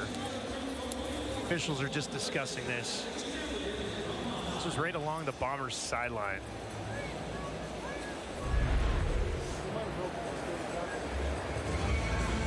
Let's pick it up here. 15-yard misconduct foul. Winnipeg number 61. That's Gabe Wallace. I believe he threw somebody on Ottawa down to the field. That'll be a misconduct. Now, Ottawa coming into this game, giving up the 2nd most yards on the ground in the league this year, 120 per game. Brady Oliveira is about on that pace right now. The only team that allows more yards on the ground per game, Winnipeg. That big game against BC obviously really hurts that number. The numbers. Greg Bell has 4 carries for 15 yards. Adeboboye, a couple of carries for 10 yards as well. It's kind of par for the course for Ottawa's running game, averaging about 53 yards per game on the ground, which kind of goes back to Dinwiddie in Toronto last year, when the Argos averaged just over 50, by far the worst in the league last year. I don't know if it's just a Dinwiddie thing, but the run troubles are following the coach around. Yeah. So after the 15-yard penalty, Castillo will kick this away from the 15 with 43 seconds on the clock here in the first half of Friday Night Football on TSN. Pimpleton takes it at the 25. He's going to go straight up the middle. Made a move. Now he's on the run. Here goes Pimpleton. He'll find the 40. Can they track him down? Cuts it back inside. Stays on his feet. And they'll finally get him just inside the 15. But that is automatic points from Pimpleton for the Redblacks late in the half. Well, a complete change in MO here for the Ottawa Redblacks, who have been controlling the ball and driving, dominating early on in terms of time of possession, not getting points on the board. Cleo Pimpleton says, screw the long drive, screw the time of possession. I'm setting you up here, let's punch it in. It was Evan Holm who got there to slow him down enough on the sideline for the help to come. But what an opportunity here for Jake Mayer. First down from the Winnipeg 12. 30 seconds left to play in the first half. Mayer right over the middle. Touchdown, Ottawa! Greg Bell has his first as a member of the Redblacks. And the visitors have some life. Well, great quick strike there for Jake Mayer and the Redblacks. Nice call to free up the running back. Jake Mayer throws a strike here. Bell just disappeared off the right side of your screen. He's got a free release. No one goes with him. Candy from a baby, Dustin.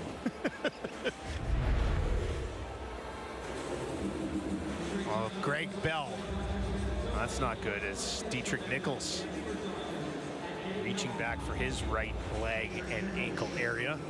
Two-time All-Star in that Bombers secondary. But something positive for Greg Bell. It's just been, and not all on him, but it's just been a disastrous start to his Redblacks career. That's got to feel really good right now. Yeah, high expectations for Greg Bell. He had a breakout year with the Hamilton Tiger Cats last season, hits free agency. This is a guy that the Ottawa Redblacks certainly targeted, high on their priority list. It just hasn't really clicked for him in Ottawa so far, but maybe this is the start of brighter times for Greg Bell and this Ottawa offense as they find the end zone for the first time here tonight. No, we saw this Ottawa offense so far tonight. Jake Mayer's got 147 yards, touchdown, and that interception early in the game. But it's an Ottawa offense that has moved the ball relatively well so far in this game, but had stalled a couple of times. This time it's Pimpleton with a 75-yard return that sets it up, and they don't make a mistake this time. Yeah, Khalil Pimpleton getting a little impatient. Said, let's just try scoring quick this time. Nichols is up and walking off. I'll get looked at a little bit more at halftime. Here's Pimpleton. Yeah, Pimpleton gets this one going north-south in a hurry. We know he can fly. Well, you get an idea of the speed of Evan Holm. But as you pointed out, Dustin, Holm is the guy who delayed the touchdown. But Mayer to Bell. And Ottawa will go for two here to try to make it a three-point game before the end of the half. 3 for 6 this season on two-point converts. Pimpleton and Eberhardt to the left for Mayer. Now Eberhardt slides around out to the right. He's going to come in to block. Mayer throwing, dumps it off to Pimpleton. Can he find the end zone? No! They jam him up at the 1. And he stops short. The lead remains at 5.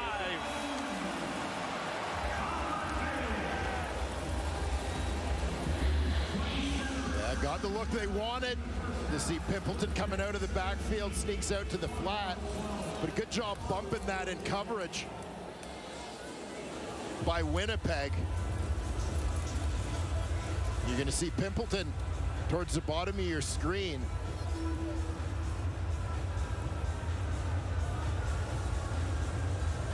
He's just releasing to the flat. Evan Holm is trying to follow him. When Justin Hardy makes the block, Jake Kelly does a terrific job of just sort of bumping off responsibilities. He moves off of Hardy and tracks Pimpleton to the outside, so he's in position to get there and make the tackle as Holm gets picked off on the track. Nice play by Kelly to wrap him up. Holm would eventually get over there and help finish him off. And now Ottawa will kick it towards Vavel and Chris Ike for the Bombers here late in the half. Ottawa has only led one time all season at the half, and it was in that game against Winnipeg earlier this year. Vavel just inside his own 10. And he stumbled, tripped up, and goes down just outside the 30. Make sure you stick around. Lots to discuss in this one so far. Great game for Brady Oliveira. Zach Collaros returns, leaves, comes back again. Kate and the guys will have you locked in here with Friday Night Football at the half. Interesting to learn before the game that Chez is the all-time leader among Canadian players in the CFL in pass knockdowns. It's pretty impressive. It is well, he's an impressive guy. Yeah, well, that definitely is. Something to hang your hat on a night that we've been talking about the pass knockdown. Nothing for Willie yet. Actually been a quiet game for Willie Jefferson by his standards. Well, particularly given that Jake Mayer has been throwing the ball a fair bit. Yeah. But Ottawa doing a pretty good job looking after their quarterback. That's Marcus Barnes, who's down on the field right now. This is his first career start, actually, in that secondary for Ottawa. And now on the special teams play, was slow to get up, worked his way about halfway across the field, and then went back down to get looked at.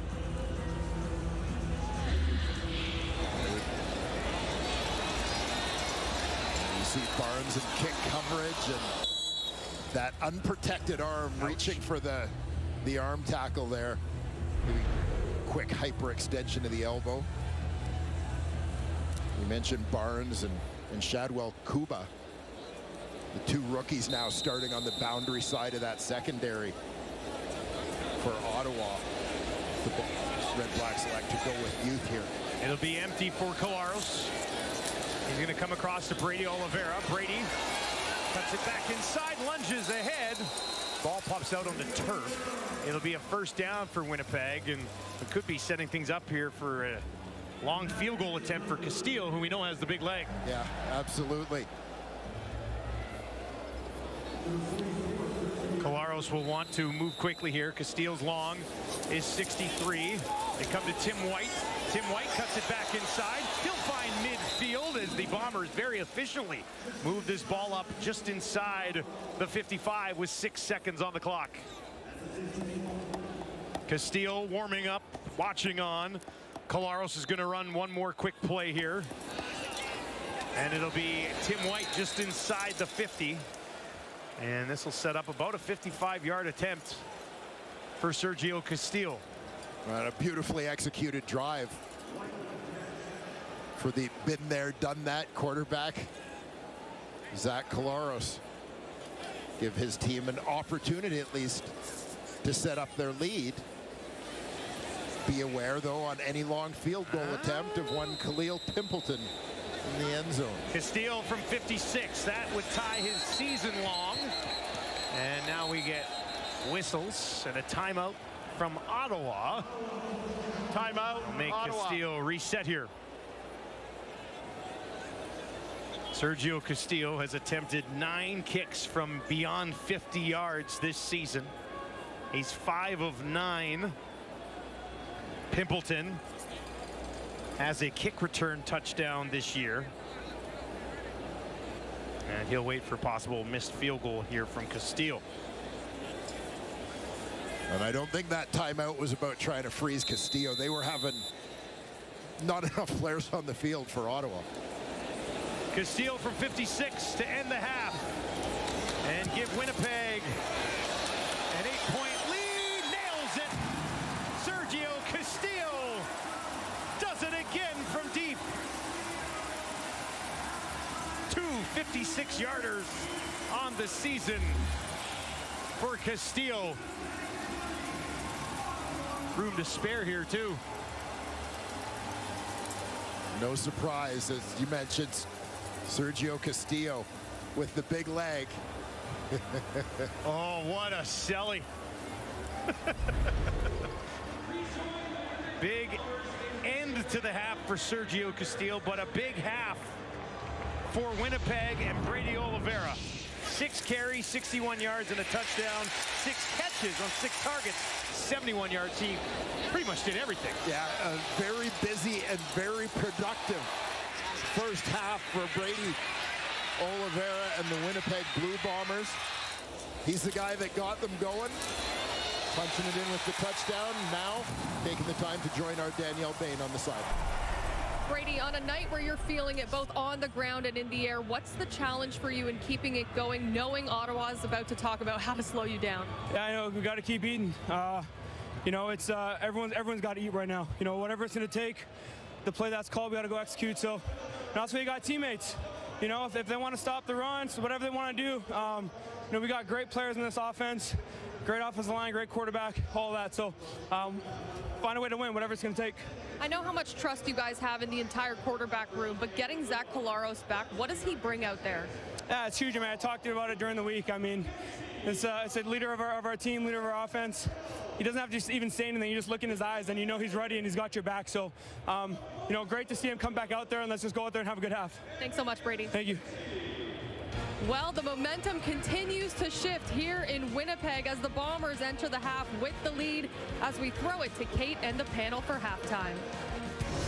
Danielle, it is Bud Light at the half, and Winnipeg currently up by 8, back alongside Enoch Mwamba, Davis Sanchez, Milt Stiegel, and what a half for Brady Oliveira. Thank goodness for him on the Winnipeg Blue Bombers, leading the team in receiving yards and in rushing yards. He's got a TD as well. He has been fantastic in this first half. But let's talk about Zach Collaros for just a moment, because I think all of us sat up here and we held our breath once again when he got hit. He was very slow to get up. He went to the sideline. We saw Drew Brown come in. Milt, were you surprised that he came back into this game, knowing he was just coming back from injury and, of course, his history? No, not surprised. And I say that because I know that medical staff there very well. They took care of me for a long time, and they're not going to send him back out there if he's not ready to go back out there, if he's not healthy enough, if he shouldn't be out there. So, not surprised. I mean, I know how tough he is. I think everyone understands how I feel about him still playing football. I expressed that pretty clearly last year. But the fact that he's back out there, I'm not surprised, because I know that medical staff. And if he couldn't be out there, though, they wouldn't allow him to go back out there. So, no. I mean, look, I think at some point, and now is that point, it becomes not about if Zach's medically cleared or available to play. I think more of it is about this organization coming to grips with the fact that Zach Collaros, in his situation, is probably not going to be available for you. So, as an organization, I think they've mismanaged the offseason. I think entering, again, our conversation could be, should he be out there? Should he not be out there? You have to move past that as the organization. It has to be, at this point, for me, it's, is he going to be available health-wise? If he's healthy, is he available health-wise? You're going to have no quarterback out there. You enter the season without a proven backup, knowing Zach's history. Yep. You can't enter the season without a proven backup. I think that this team has mismanaged the quarterback position, knowing everything that Zach has gone through. Forget about, like Brady said, he's our leader, he's our guy. You saw him, he was more effective than Drew was out there. But even if he's healthy and cleared, is he going to be healthy in 3 games, in 4 games, in 5 games? I hope so for Zach, because he's been great for our league, but I doubt it. And I think they've mismanaged the quarterback position. Yeah, and I think, to your point, they're trying to prepare for the future by bringing guys in. Drew Brown, trading for Drew Brown, and they had Taylor Elgersma. They're trying to prepare for the future, but they're not necessarily ready today to move away from him, which is why it's so hard for them. And when you see him coming on the field, and he has so much control of the field and the offense, that's what makes it hard for them.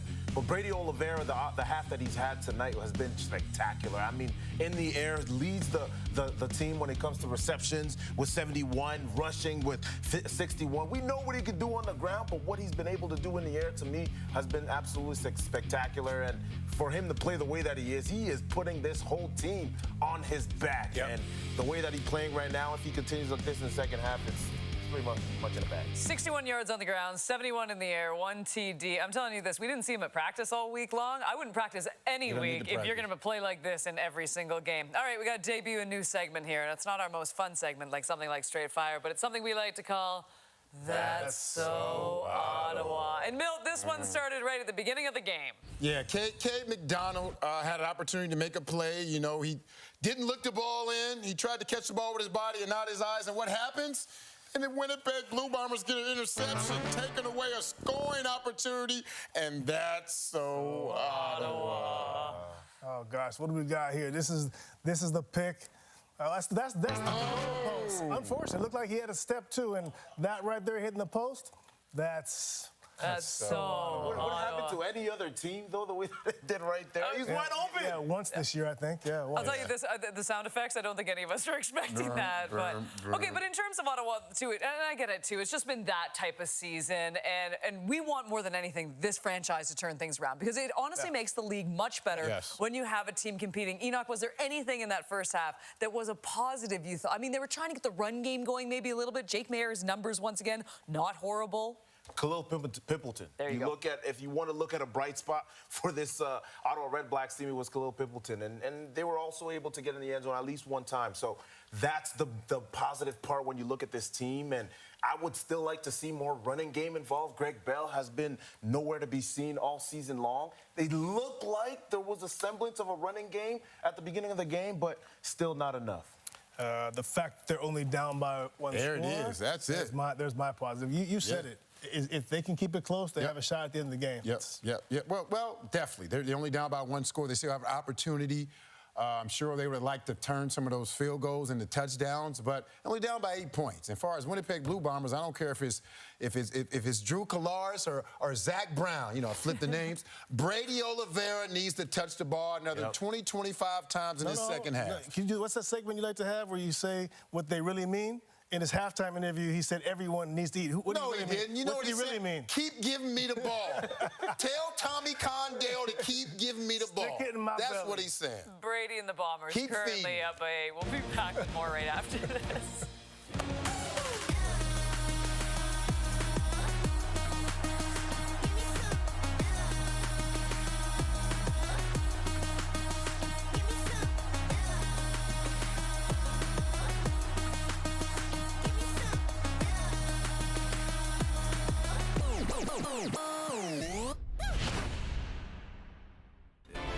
Week 11 continues with a doubleheader on Saturday. First up, 3 Eastern, noon Pacific. The Toronto Argonauts, winners of 2 straight. They take on the Edmonton Elks, who have lost their past 2 games. And then it all wraps up with an East-West clash between the Saskatchewan Roughriders and the Hamilton Tiger Cats. You can see that 7 Eastern, 4 Pacific. Time now for the easy call of the half, brought to you by Bud Light. The easy call of the entire half is one Brady Oliveira. He's been fantastic. 61 yards rushing, 1 TD. There it is. Also 71 yards receiving. He has been the juggernaut for this offense, to say the least. It is Brady O. That was the easy call of the half, and his Winnipeg Blue Bombers currently up 20-12. We will get you back to Princess Auto Stadium for second half action with Dustin and Dwayne right after this.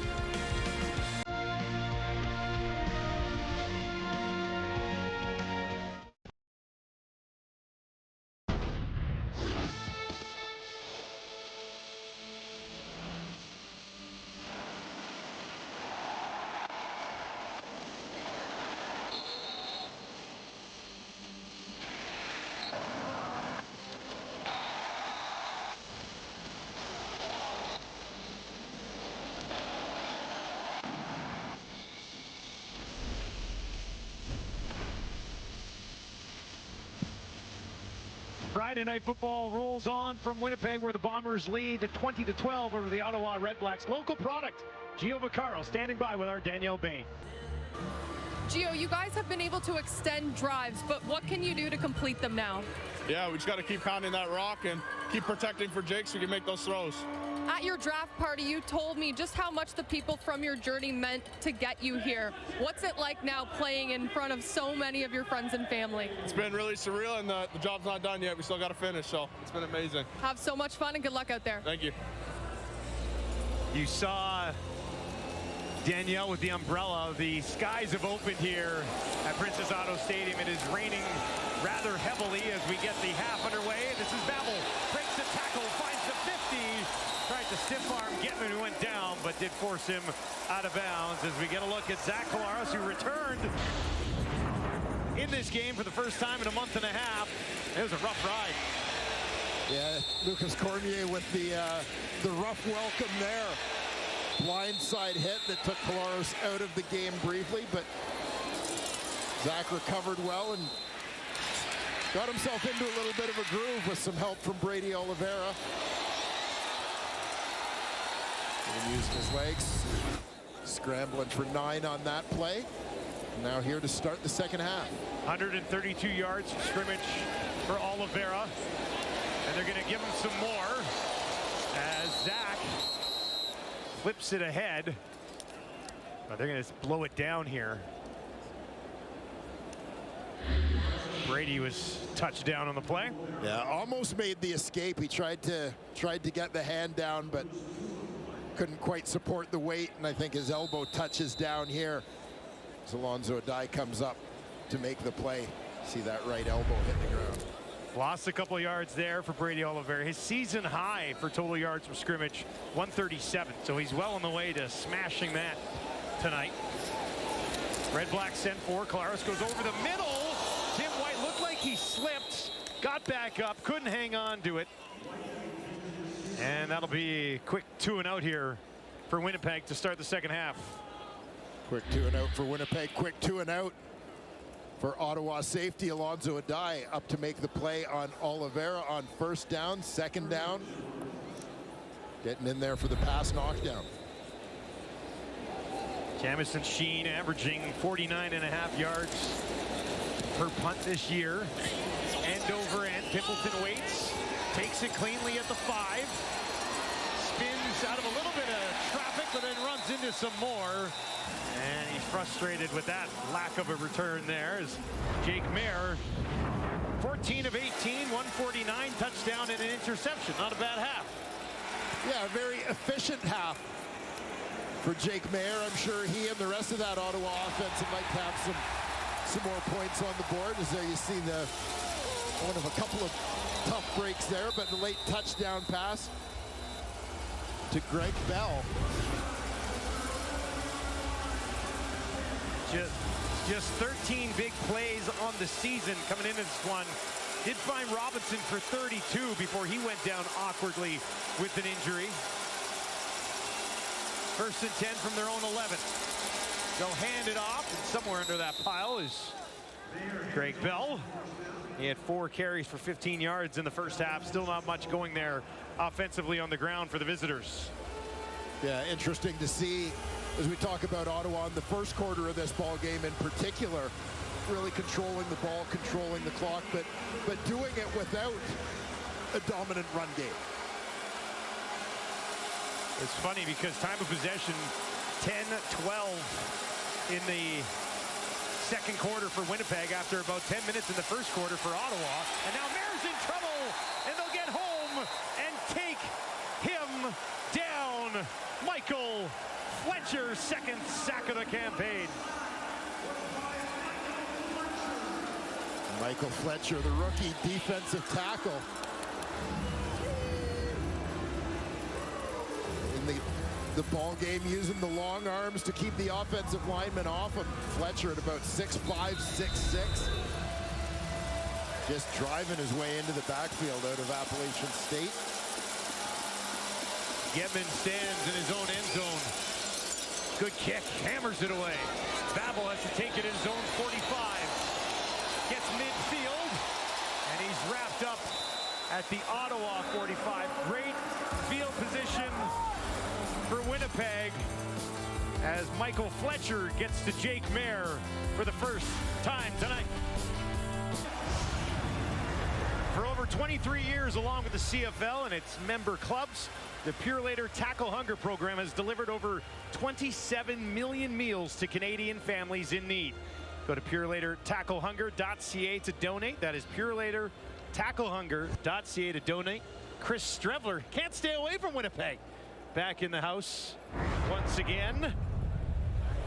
And September 7th in the Hammer, Labor Day. Purelator Tackle Hunger coming to town. Collaros, great field position to start this drive. They'll go back to Brady Oliveira. And for the first time tonight, he really gets stuffed by that Ottawa front. Yeah, Ottawa defense certainly ready for him to start this second half. Second-year man, move to Jelly. in at defensive tackle, getting an opportunity to play some more snaps. The veteran Cleon Lang out of the lineup. Sets up a 2nd and 9 here for Collaros.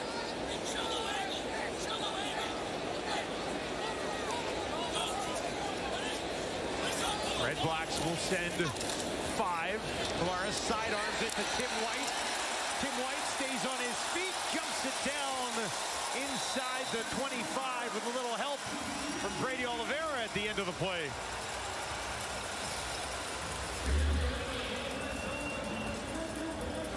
You can see Tim White work underneath here in tandem with Wilson and Dembski.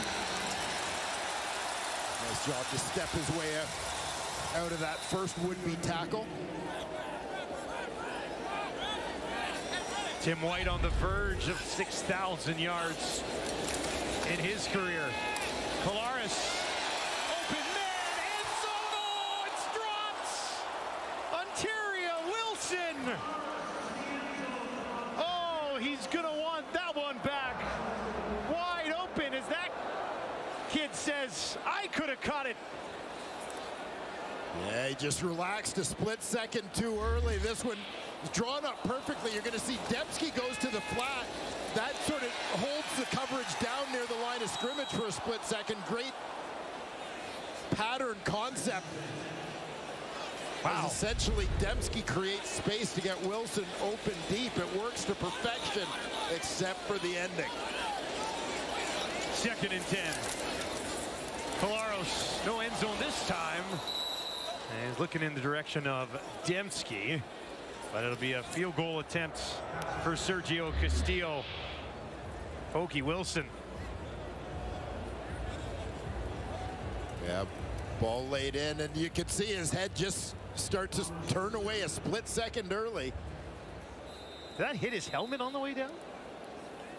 I wonder if it hit his helmet. It looked like his helmet. Well, maybe as he relaxed, whether it caught the face mask or the front of his shoulder pads.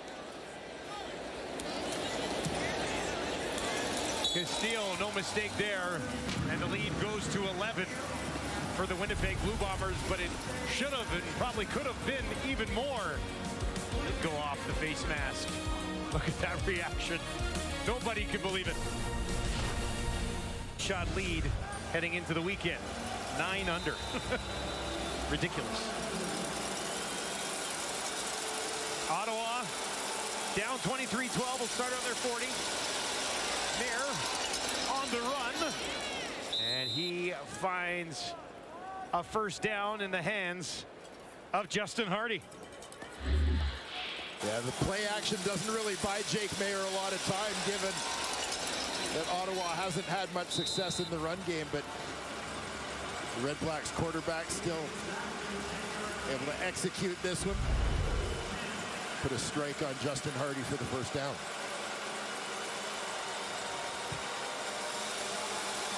Nearing the midway point of the third quarter. There. This one a little too far. Looking for Eberhardt. Eberhardt had 3 straight catches to start this game. Does not have one since.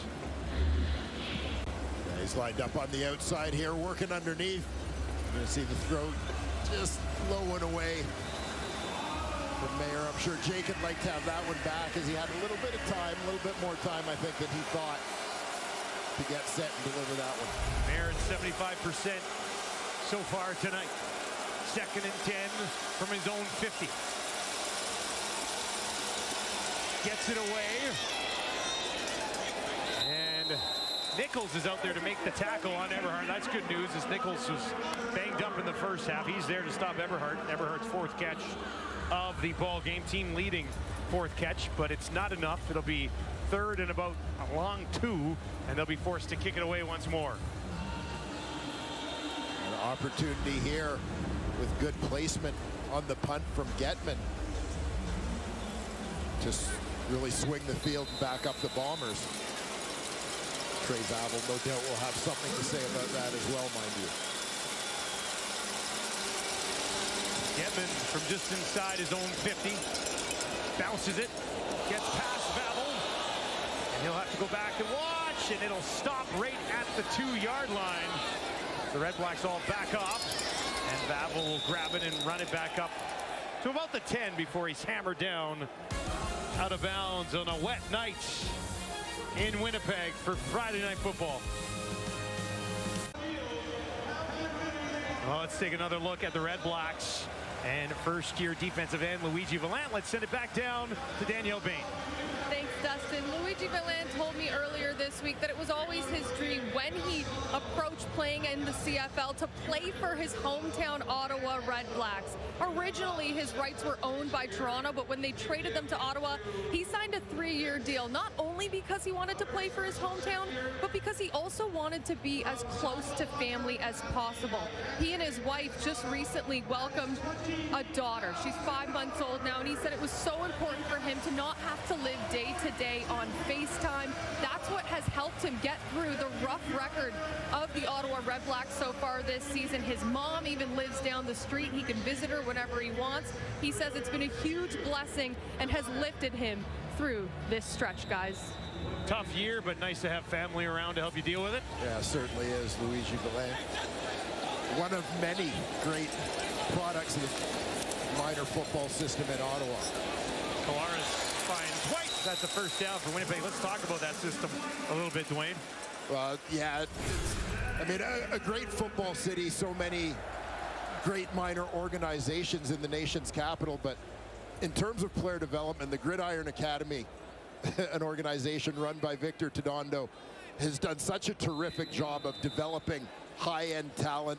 I mean, you see a number of well-known CFL players, but really a surge of players going to the National Football League as well that have all come through the Gridiron Academy program.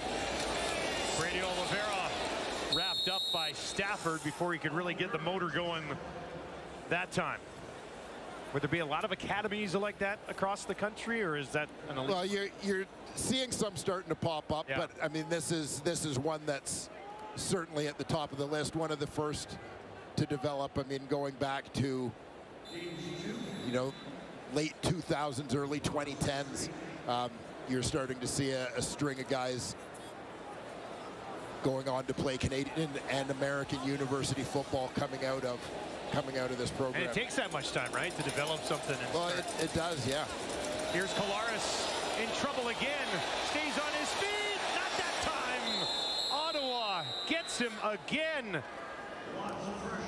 Rough night for Zach Collaros in his return to the Bombers lineup.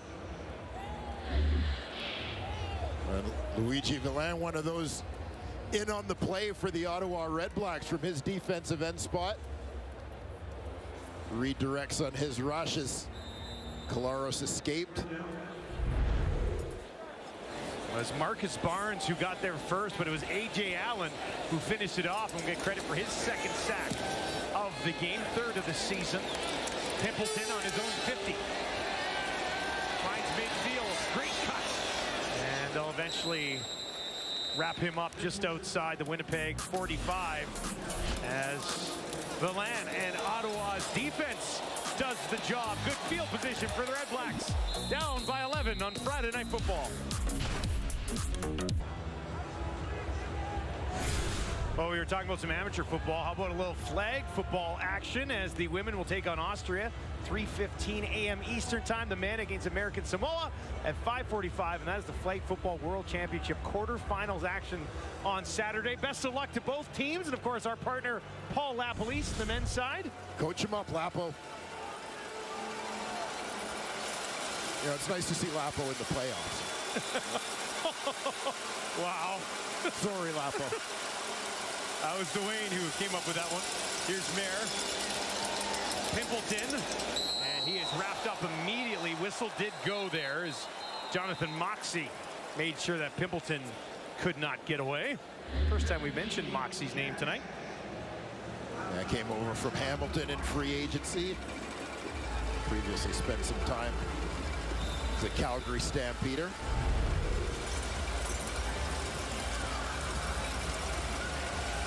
Got 6 knockdowns on this season. Does not have an interception yet. Interception's been hard to come by for this Winnipeg defense. They got one tonight. This is their third of the season. 2nd and 7 for Jake Mayer. He's 17 of 22. Looking for Everhart. Oh, that was almost taken away by Nichols, as he had a good read on that one, but couldn't haul it in. Yeah, nice jump. Looks like Dietrich Nichols got both hands on that football. He managed to jump in front. You're going to see Nichols, bottom left corner of your screen.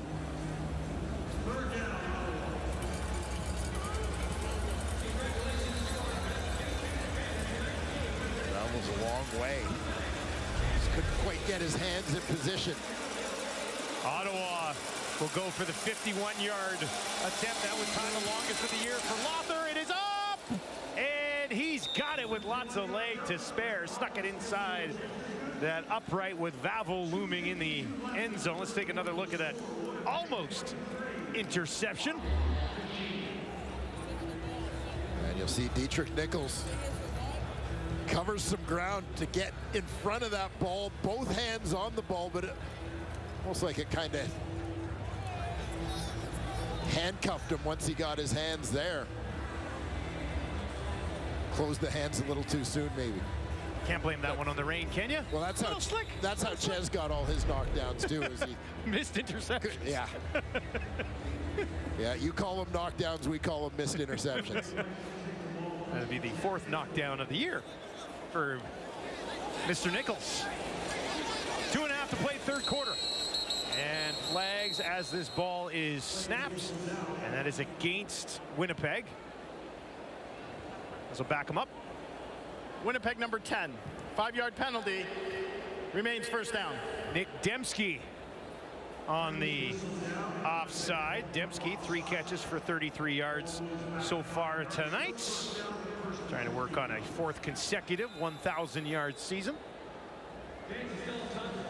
One of the numbers that jumped out at me for the Bombers coming into this game was to notice that Dembski, Wilson, White, all within 1 catch of each other so far this season. 3 veteran guys, high-end receivers. Tim White's fit in pretty well in this offense. Now they'll give it to Brady Oliveira, able to hang on to it, pushing it ahead. And he's got them in 2nd and manageable after that 1st and 15. Brady's been doing a lot of this tonight. Yeah, getting out in space here. It's the safety valve for Collaros. Again, making that first man miss so he can get a little bit of downhill momentum going. 8th catch of the game for Brady Oliveira, the running back. There's Tim White again. White spun away from the first man. Gets wrapped up just past midfield. And that will put Tim White now over 6,000 yards in his career. Joining a pretty elite group that has a former teammate and a current teammate on the list. Yeah, Tim White, great pickup for the Winnipeg Blue Bombers. Brady's got 8 catches. Tim White has 7. Dembski has 3. Now the look for Wilson. And he was tied up. Couldn't make a play on that one. Kuba there to make the stop. Shadwell Kuba coming in off the corner. Good read, good break to the football, and well timed by the first-year defender. Was on the field side last week, over on the boundary this week. 24-year-old out of Illinois State. 2nd and 10 for Collaros. Escapes the pocket, dumps it over the top, looking for Wilson. Too much juice on it, and that'll fall incomplete and bring up 3rd down. Yeah, just trying to drop it in there and lead the receiver, but I think Zach's forward momentum as he's going towards the line of scrimmage on this would cause this ball to just drift a little farther ahead of Ontario Wilson than he wanted. Zach has been sacked 4 times in this game. He was only sacked 8 times in the first 4 games of the year. And Ottawa, coming into this game, only had 9 sacks all season, and they've got 4. So I guess what I'm saying is I'm a little surprised by the amount of pressure that Ottawa has been able to get on him tonight. Jamison Sheen in the direction of Pimpleton.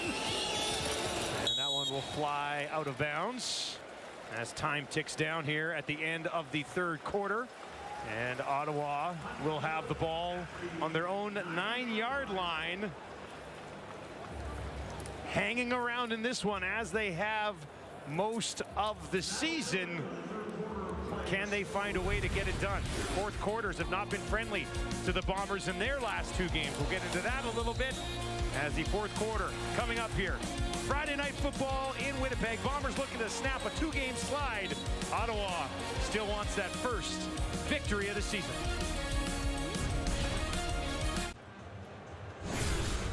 Blue Bombers head into the 4th quarter here at home with an 8-point cushion over the Ottawa Redblacks. What really stands out at the bottom of the screen there, season high, 144 yards from scrimmage for Brady Oliveira. Yeah, Brady Oliveira is really carrying the load for the Winnipeg Blue Bombers offensively in this football game.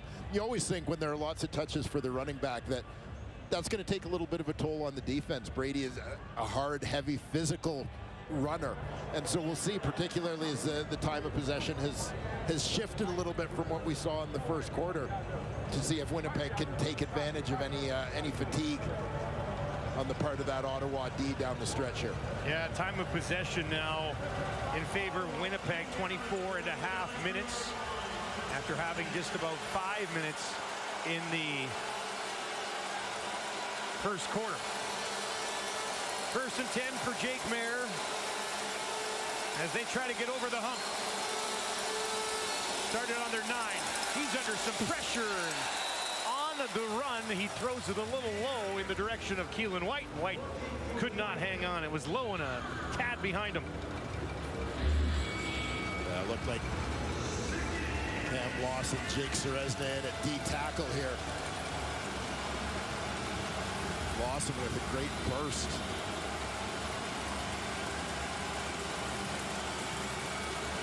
You see the effect of that pressure on the accuracy of the throw. Big 2nd down early in the 4th quarter here for the visitors. Bombers send 4. Mayer, McDonald's got it, and he's got a 1st down. Big catch for Cade McDonald. His 2nd of the game will move the sticks. The Ottawa offensive line does a nice job communicating and adjusting. Here is you're going to see a stunt from this Winnipeg defense with the end. David Reese coming inside, but good recognition, good communication. They just switch that off. Get things taken care of at the line of scrimmage. Blue Bombers have an injured player on the field. It's Ethan Ball as they look at his leg. We will step away here on Friday Night Football. Looks like he's going to be helped off the field.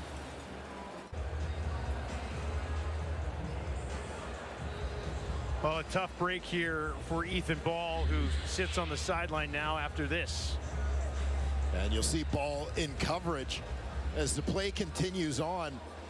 Quick burst, tries to accelerate across the field. You see right away that leg kind of gives on him. Immediate pain and reaction of frustration from the 2nd-year defensive back of the University of Calgary, getting a chance to play a little more on that defense this season. 1st and 10. And Mayer hit as he throws, had that bounce off the back of an offensive lineman, and it'll be 2nd and 10. You can just feel, in the absence of a real consistent run game, the pressure starting to pick up from the Winnipeg defensive front on Jake Mayer these last couple series. Well, it's not even like they really try to run the ball. Greg Bell's only had 5 carries in this game, just a couple for Adam Boboye, and that's it. Most of it on the arm of Jake Mayer, who's already had 26 pass attempts in this game. Another one surely coming. Looking for Hardy, who tried to one-hand it. Could not get it. Falls incomplete. And on 3rd and 10, Getman will have to kick it away for Ottawa once more. And this has been a little bit of the formula for Ottawa this season. Just falling behind in a game, getting away from the run game, forced into pass situations. It becomes tough to operate for any quarterback. High kick, hangs up there. Babel takes it at the 40. And now Babel with a little bit of room. Tripped up, though, just inside the 45. The crowd got fired up momentarily. But they'll get him. Well, do you think you've got the leg for it? Oh, we'll get to that in a second. Trey Babel. You know the old Roadrunner cartoons where his legs are just spinning? Yeah. That's what it is. Yeah. Meep, meep. Babel so far this year had that missed field goal return. 129 yards and a touchdown, averaging 15.4 yards per punt return this year. They'll get it to Dembski. And Dembski gets upended just inside the 40. Try to get Dembski a little bit more involved here. It's been a heavy night of Brady Oliveira and Tim White so far. Trying to mix it up, create some other opportunities off the success of Brady Oliveira. Tommy Condell trying to put something together to extend this 8-point cushion. It'll be a 2nd and 5. And they will run it. Brady Oliveira trying to push it ahead. He's going to be driven back. And they'll come up a couple yards short. And Sergio Castillo just quickly out onto the field here. A big defensive stop for Ottawa here, but still an opportunity for Winnipeg to turn this into a 2-possession game.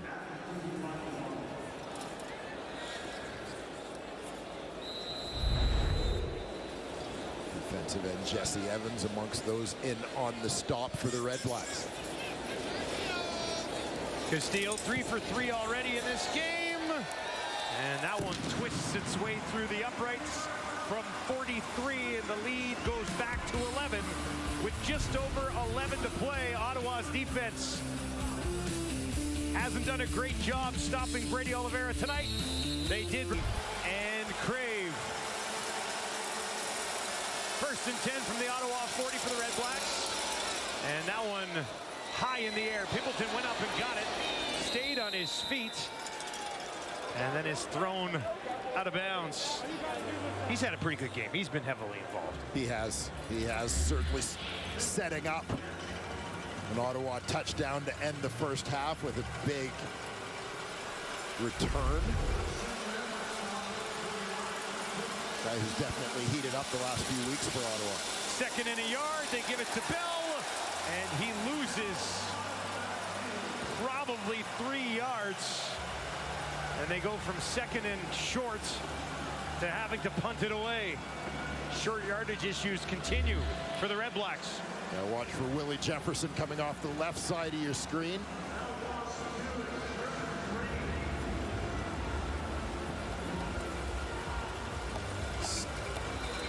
Stands up the blocker. Rookie right tackle Zachary Barlev fights underneath to make the play. Getman drops it in just outside the 15. Babel will pick it up. Stays on his feet. And we'll keep him moving out beyond the 30. Well, you think you've got the leg for it? Old Dutch Foods is giving one fan the chance to win $500,000. Now this year's CFL West Final. Visit kicktowincontest.ca to enter. That is kicktowincontest.ca if you'd like to enter to win $500,000.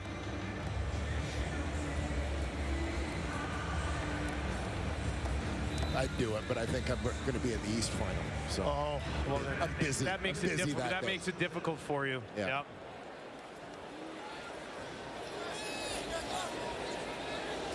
Bombers, this Brady time here to try to seal it away. Collaros, far side, wide open. Tim White, Oliveira comes up to help him out. And it's a first down on the 8th catch of the game for Tim White. Yeah, Tim White this time playing the role of safety valve, working from the backfield. He swings out to the right. Zach looks like he's hoping for something to open up downfield with coverage dropping off. Happy to give Tim White an opportunity to pick up some yards after the catch. 85 yards in this game for Tim White. Tim well above 500 on the season. Now they'll go to Brady Oliveira. A couple of yards in that initial push, not much more. Niles Morgan back in the middle of that defense for Ottawa, working with C.J. Rivas, and then a combination of A.J. Allen and Lucas Cormier. And you got two very talented guys. A.J. Allen got paid, but Cormier's having a really nice year. Yeah, he is. And, you know, Cormier, another one. I thought there might have been an opportunity for him to step into the starting lineup this year. Both of them are on the field now. Cormier drop back in coverage. A.J. Allen will now join him. Collaros looks to his left. He's going to throw to his left. And that one incomplete. Was looking for Ontario Wilson, who's now been targeted 5 times in this game. Does not have a catch. Had the one drop on a sure touchdown in the end zone. A quiet night for Wilson. Yeah, King Ambers looked like he was waiting on this one again. Ball traveling a long way. And O'Shea has thrown a challenge flag. This is an interesting one because Ambers was jumping up to try to intercept the ball when Wilson runs into him, right? Yeah, this to me is going to be an interesting interpretation. Winnipeg is challenging for pass interference. We'll review the play.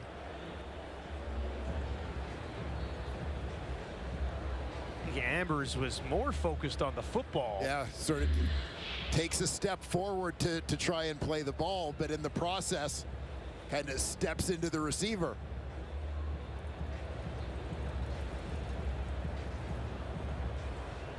I mean, I feel like you've got to let the defender have his space.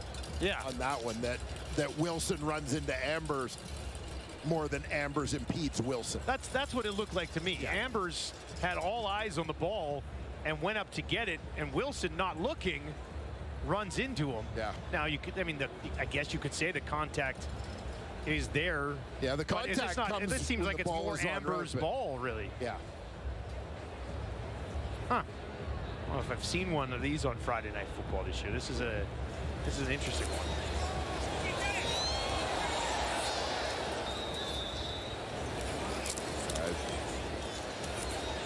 I would think that the original call, the call from the field, will stand here. Zero intent to interfere on this one, but let's send it down. Find out. After review, the ruling on the field stands. Winnipeg will be charged with a timeout. I think any defensive players watching the broadcast are like, thank goodness. Yes.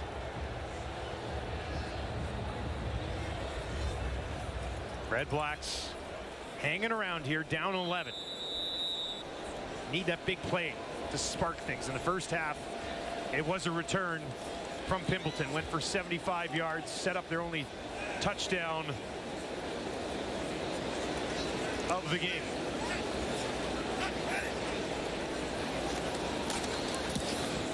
Higher kick this time from Jamison Sheen. Pimpleton inside his own 20. Good burst, tripped up around the 30-yard line. Nick Hallett with the special teams tackle on a wet, cold Friday night, Princess Auto Stadium. CFL action returns tomorrow with the Argonauts taking on the Elks at 3 Eastern, noon Pacific on TSN, CTV, and Crave. And then the Rough Riders play the Tiger Cats at 7 Eastern, 4 Pacific on TSN. I'm working tomorrow. You working tomorrow? I'm not. I'm going to that game in Edmonton with my family. A rare opportunity to check out the CFL as a fan of the league. Should be a good game, too, between Edmonton and Toronto. Jake Mayer trying to crank it up a notch here. Has time, dumps it off. Nowhere to go, though. Puts it into the hands of Bell, and Wilson's just waiting, says no problem. Makes the tackle immediately. Yeah. Ottawa's offense is feeling a little one-dimensional right now, just in terms of relying on the short passing game. There's not many deep shots been taken by Jake Mayer so far in this game. Now he's going to be pressured and taken down. Jake Serezna with flags at the end of the play. Serezna, his 7th, but is there a face mask here? Jake Mayer doesn't look like he's going anywhere. Well, regardless of the call, Jake Mayer just under siege from the Winnipeg defense.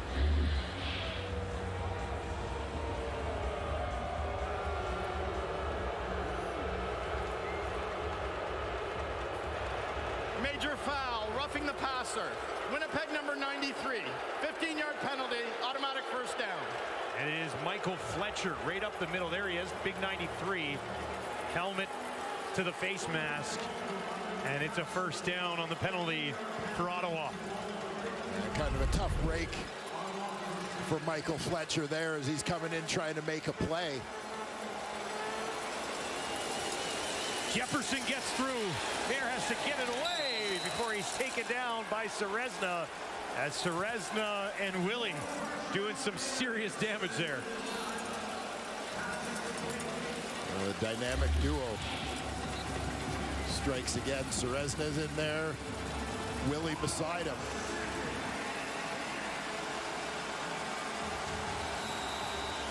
Swapping responsibilities there with Jefferson working to the inside, but this is part of the struggle when you're throwing the ball all the time. It gets hard to try and throw the ball down the field because you need more time, and you're not getting it with these guys coming after you. No threat of a run game. Here's White, that bounces, covered by Smith. And a flag on the far side of the field, and this is against Winnipeg as well, I believe. Pretty good battle there between... Illegal contact, Winnipeg number 1, 10-yard penalty, first down. So away from where the ball was thrown. Dietrich Nichols.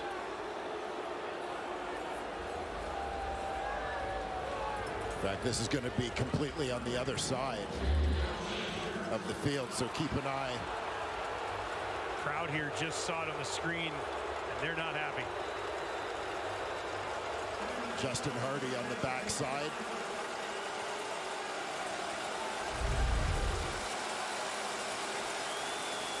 Big call.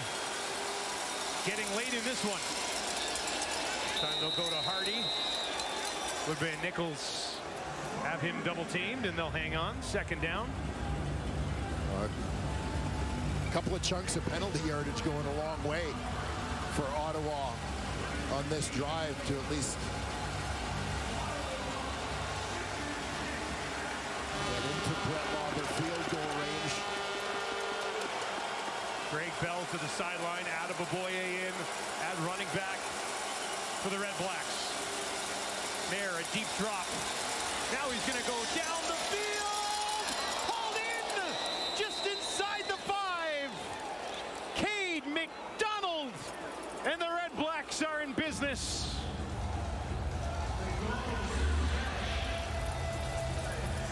Cade McDonald lines up on the outside here, and he's just going to go.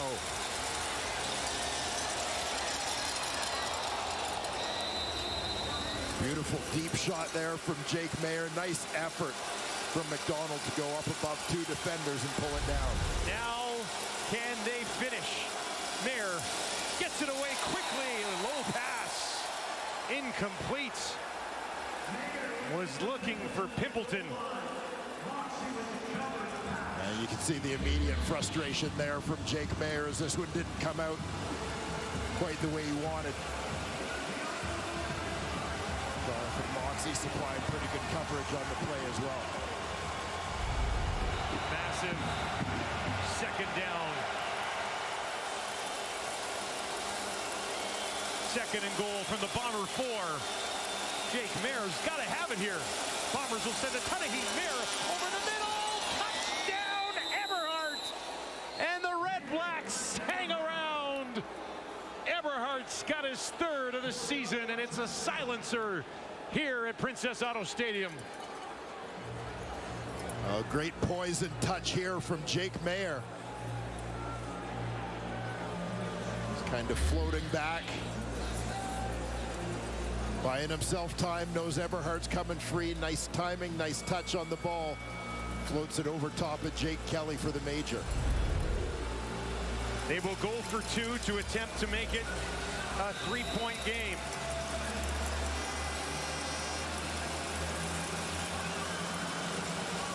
The crowd here in Winnipeg trying to reload. Get behind this defense. Three options out to the left for Maier. Looks to the right, throws to the right, corner, lays it up there. Not even close. Incomplete. 5-point game with 3:48 on the clock. Jake Maier feeling the heat of that Winnipeg rush a little bit again. Letting that one go a little bit earlier than he would have liked. Kate McDonald not able to free himself from Jonathan Moxley, but nonetheless.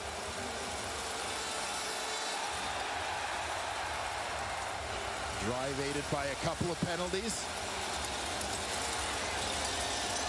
The Winnipeg Blue Bombers, and then a great throw, Maier to McDonald. Touch pass to Eberhardt.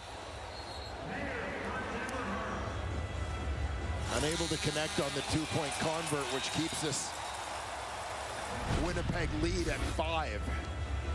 Penalty aided 8-play drive, 78 yards, 3:21 to finish it off. Couldn't get the 2 though, and now they'll need a touchdown if they can get the ball back. With the way Brady Oliveira's been running tonight, and what you've seen from Winnipeg in all the years where they had so much success here at home, does that not seem what the script is going to be on this final drive? Well, it would seem to be plan A in terms of trying to close out the game when you're the Winnipeg Blue Bombers. It seems like Ottawa's been ready for that run on first down here in the second half. Vavel can't escape that pile just outside the 35. There's a flag back over on the near side of the field, down by the Ottawa 35. Offside. Ottawa number 27. We're going to re-kick 5 yards back. Offside on the kick by Ottawa. So we'll reload it again. And when you're on the return team, you always appreciate these guys having to run all the way down the field again, back to back. The opportunity that occasionally creates. Some slightly fatigued covermen. Vavel somewhat contained so far this evening. He'll get a few deep breaths and be ready to go once more. Winnipeg so far at home this year, a stunning 1-4. Looking to change that here on Friday Night Football. Jake Maier, MBT.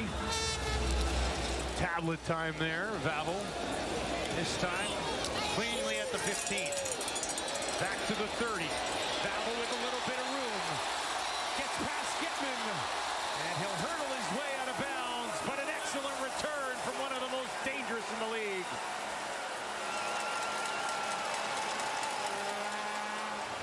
A very timely big return from Trey Vavel. Let him get to the sideline.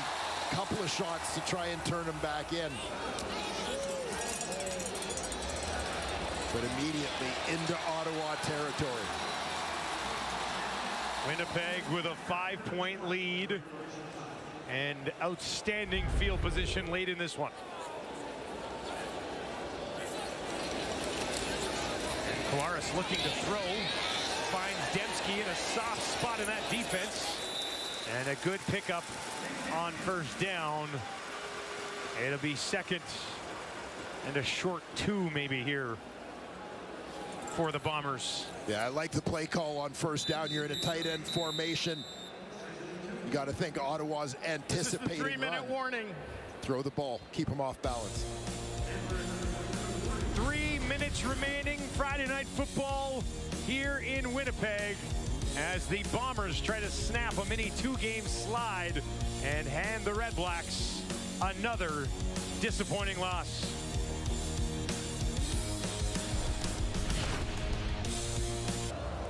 Welcome back to Princess Auto Stadium and Friday Night Football. As Ryan Dinwiddie looks on, these are games decided in the last 3 minutes this season. Redblacks 0-4. The Bombers have won 4 of their 6 close ones.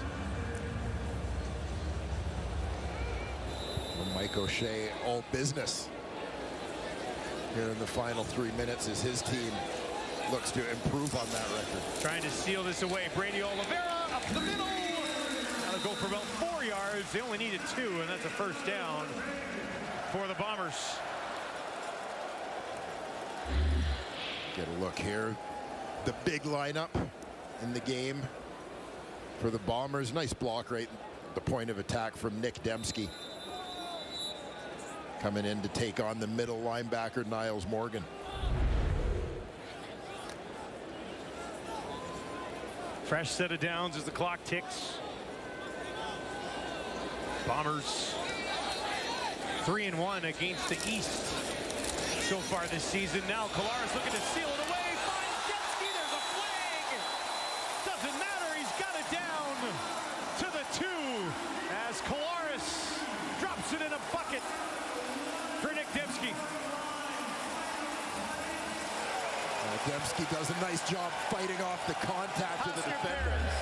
Ottawa number 16. That penalty is declined. The result of the play is a first down. And there you see Deontay Ruffin trying to hold off Nick Dembski, but Dembski fights through. You see him kind of duck the shoulder, cut in front, and just go get that one.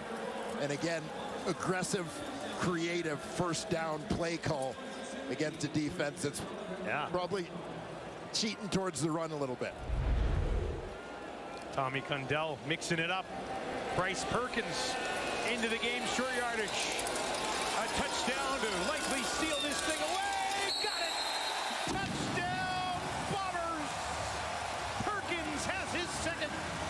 That should do it.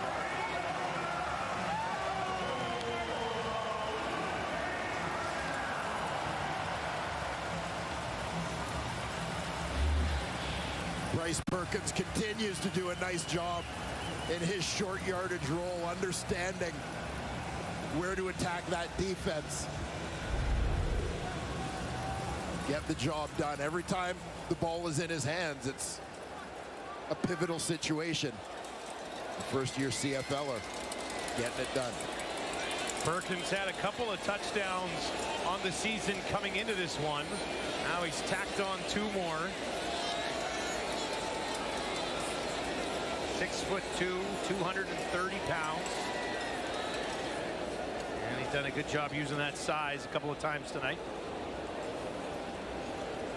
Also had his first CFL pass completion tonight in a short yardage situation, which he kept the ball and found Dembski. And things go from bad to worse for the Redblacks, as Castillo will come out and try to make it 12-point game. And that is right down the middle. Winnipeg leads 33-21. That last drive, 4 plays, 62 yards in just 62 seconds. Vavel, a nice return to set it up after the offside on the initial kickoff from the Redblacks. Trey Vavel, the catalyst. Punches it out near midfield. Dembski, the beauty catch, comes up smiling from that one. And Bryce Perkins goes in standing up, leaving himself one touchdown shy of a Stevens. The Tommy hat trick. Tommy Stevens having a heck of a year in that role. Horvath, who does a lot of things in BC, also handles that role. And he's up there as far as touchdown leaders go as well. Now the Redblacks are going to have to move quickly, or it'll be 15 losses in a row, dating back to last season. Ottawa's last victory 343 days ago against the BC Lions.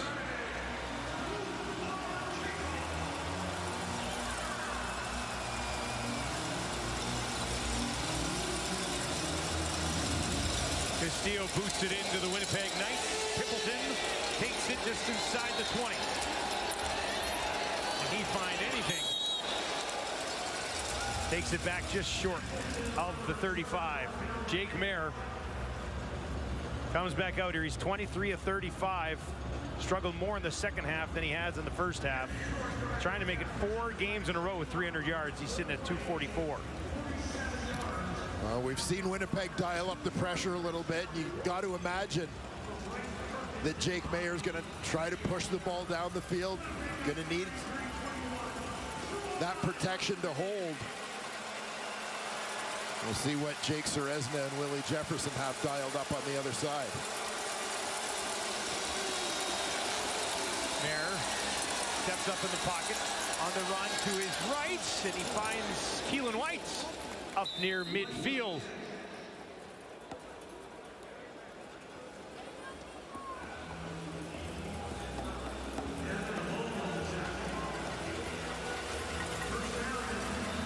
Nice pickup on the twist there, and protection from the Redblacks allows Mayer to step up and buy time.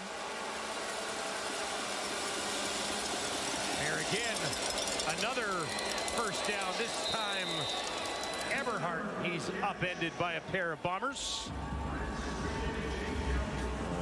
Jake Mayer taking a hit from Willie Jefferson as he delivers that one.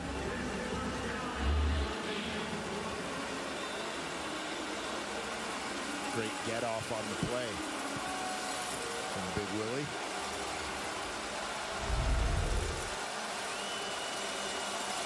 First and 10 from the Winnipeg 44. We said they had to move quickly, and they are. Now it's Pippleton to the 30, down to the 20 before he's forced out of bounds on the far side of the field by Woodbay. Nice execution here. Protection picks it up. Great timing route on the crosser. Put the ball in the hands of your fastest player. Working across the field. 4th game in a row that Jake Mayer has thrown for 300. Now he'll dump it off to Bell. Reached down and one-handed it. And it's incomplete. Yeah, Mayer just trying to float that in there to his back. The defender coming forward, working downhill. Able to get in and make the previous play is under the review by the replay center. So we're good, Al? Replay center wanted to take another quick look at this one. The ruling on the field is confirmed. It's an incomplete pass. Ottawa trailing by a dozen. A couple of two-point converts that they missed. They hit those, Dwayne. And all of a sudden, still just a one-possession game. That was the desire a couple times, going for 2 to try and get it within a field goal. Mayer zips it in there. White has it. Tackled by Jalen Smith, who got the start tonight for the Bombers. Placed Michael Griffin, and it'll be 3rd and 4. Well, Jalen Smith from Hamilton, Ontario. 2nd-round pick for the Bombers a year ago, playing a lot of snaps defensively this season after excelling on special teams last year. Bombers defense trying to seal this away. That's a nice catch. As that ball was thrown low, pretty much where it had to be thrown, and Keelan White went and got it. Yeah, you see White, the inside receiver on this play, just get the first down yardage, post up, look for the ball, nice body control to keep that one off the ground. Phenomenal catch. Timeout, Ottawa. And now Ottawa has called a timeout. Great catch by Keelan White. Let's give you another look at this one.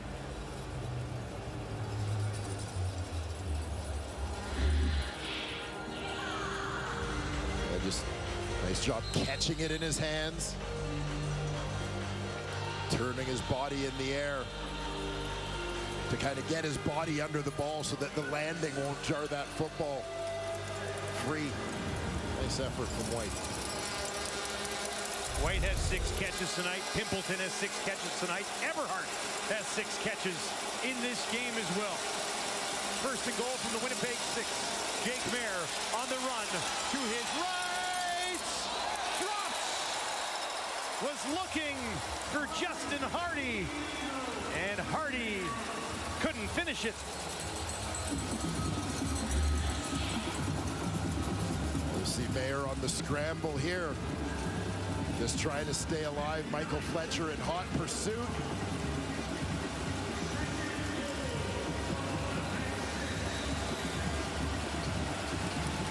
Off the normally sure hands of veteran receiver Justin Hardy. They'll do it again. Less than a minute to play here in Winnipeg. Second and goal from the 6. Mayer under pressure, dumps it off. Ball just sitting there with no whistle. Now it's grabbed by the Redblacks. Yeah, I think this is going to be called an incomplete pass. Should be, right? But yeah, the officials doing the right thing, though, letting it play out. Should it be ultimately ruled a fumble? Jake got rid of it before he was taken down. Yeah, he's just trying to protect field position as best he can. And live, at least, it looked like he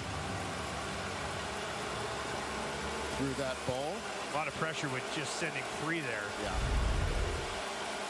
So third and goal. The previous play was an incomplete pass, not a fumble, but we have intentional grounding on Ottawa. It'll be third down. All right, so they do rule it intentional grounding.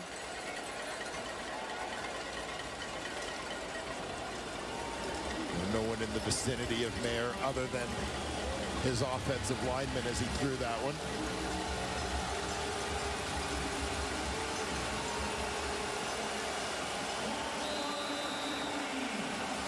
A Winnipeg defense that has struggled as of late.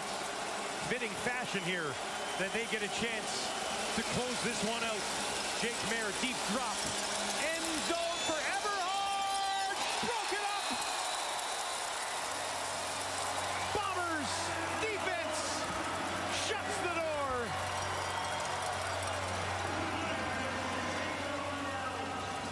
Well, just not meant to be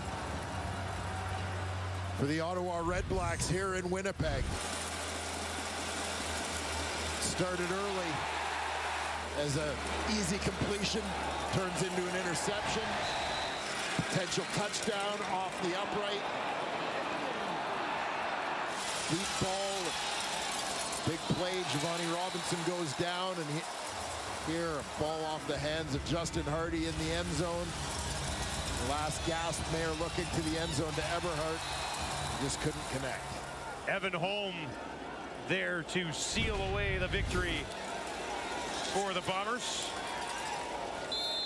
And it will be victory formation for Winnipeg. And they snap a 2-game slide. They go to 2-4 at home. And here's where things are at in the West right now. Getting very interesting. Big win here for Winnipeg tonight to stay 2 points up of both BC and Calgary, 2 teams that recently beat them. Yeah, a much needed win for the Winnipeg Blue Bombers, a team that for the last number of years has been fairly dominant here at home, but struggling at Princess Auto Stadium in 2026. Here's a look at the East as Ottawa goes to 0-9. Hamilton and Toronto well behind Montreal, but lots to fight for the Argos and Ticats. And no question, those two teams with some meetings ahead. You know, Ottawa has both of those teams ahead of them a couple of times each in the second half of this season. So depending what happens, you know, Ottawa with a shot to help themselves, but just not tonight. Zach Collaros returns to the lineup. Winnipeg returns to the win column. And questions for Ottawa here, 40, continuing to move forward. Well, yeah, the struggles with the run game continue to be an issue as it puts them in a situation of being one-dimensional offensively. And obviously, when that situation is trying to throw the football, that just plays right into the defense's hands, and particularly when you've got pass rushers like the Winnipeg Blue Bombers do. Up next for Ottawa, it does not get any easier. In fact, it gets as hard as it possibly can as they go to Montreal to take on the Alouettes. Winnipeg with a big game next Friday night in Edmonton against the Elks, as things are very interesting in the West right now. Redblacks fall to 0-9 and have now lost 15 in a row dating back to last season. Bombers have struggled at home this year. Not the case tonight as they pick up their second home win of the year. This one, 33-21 over the Redblacks. Sports Center with Kara Wagland and Matt Scooby is next. Good night from Winnipeg.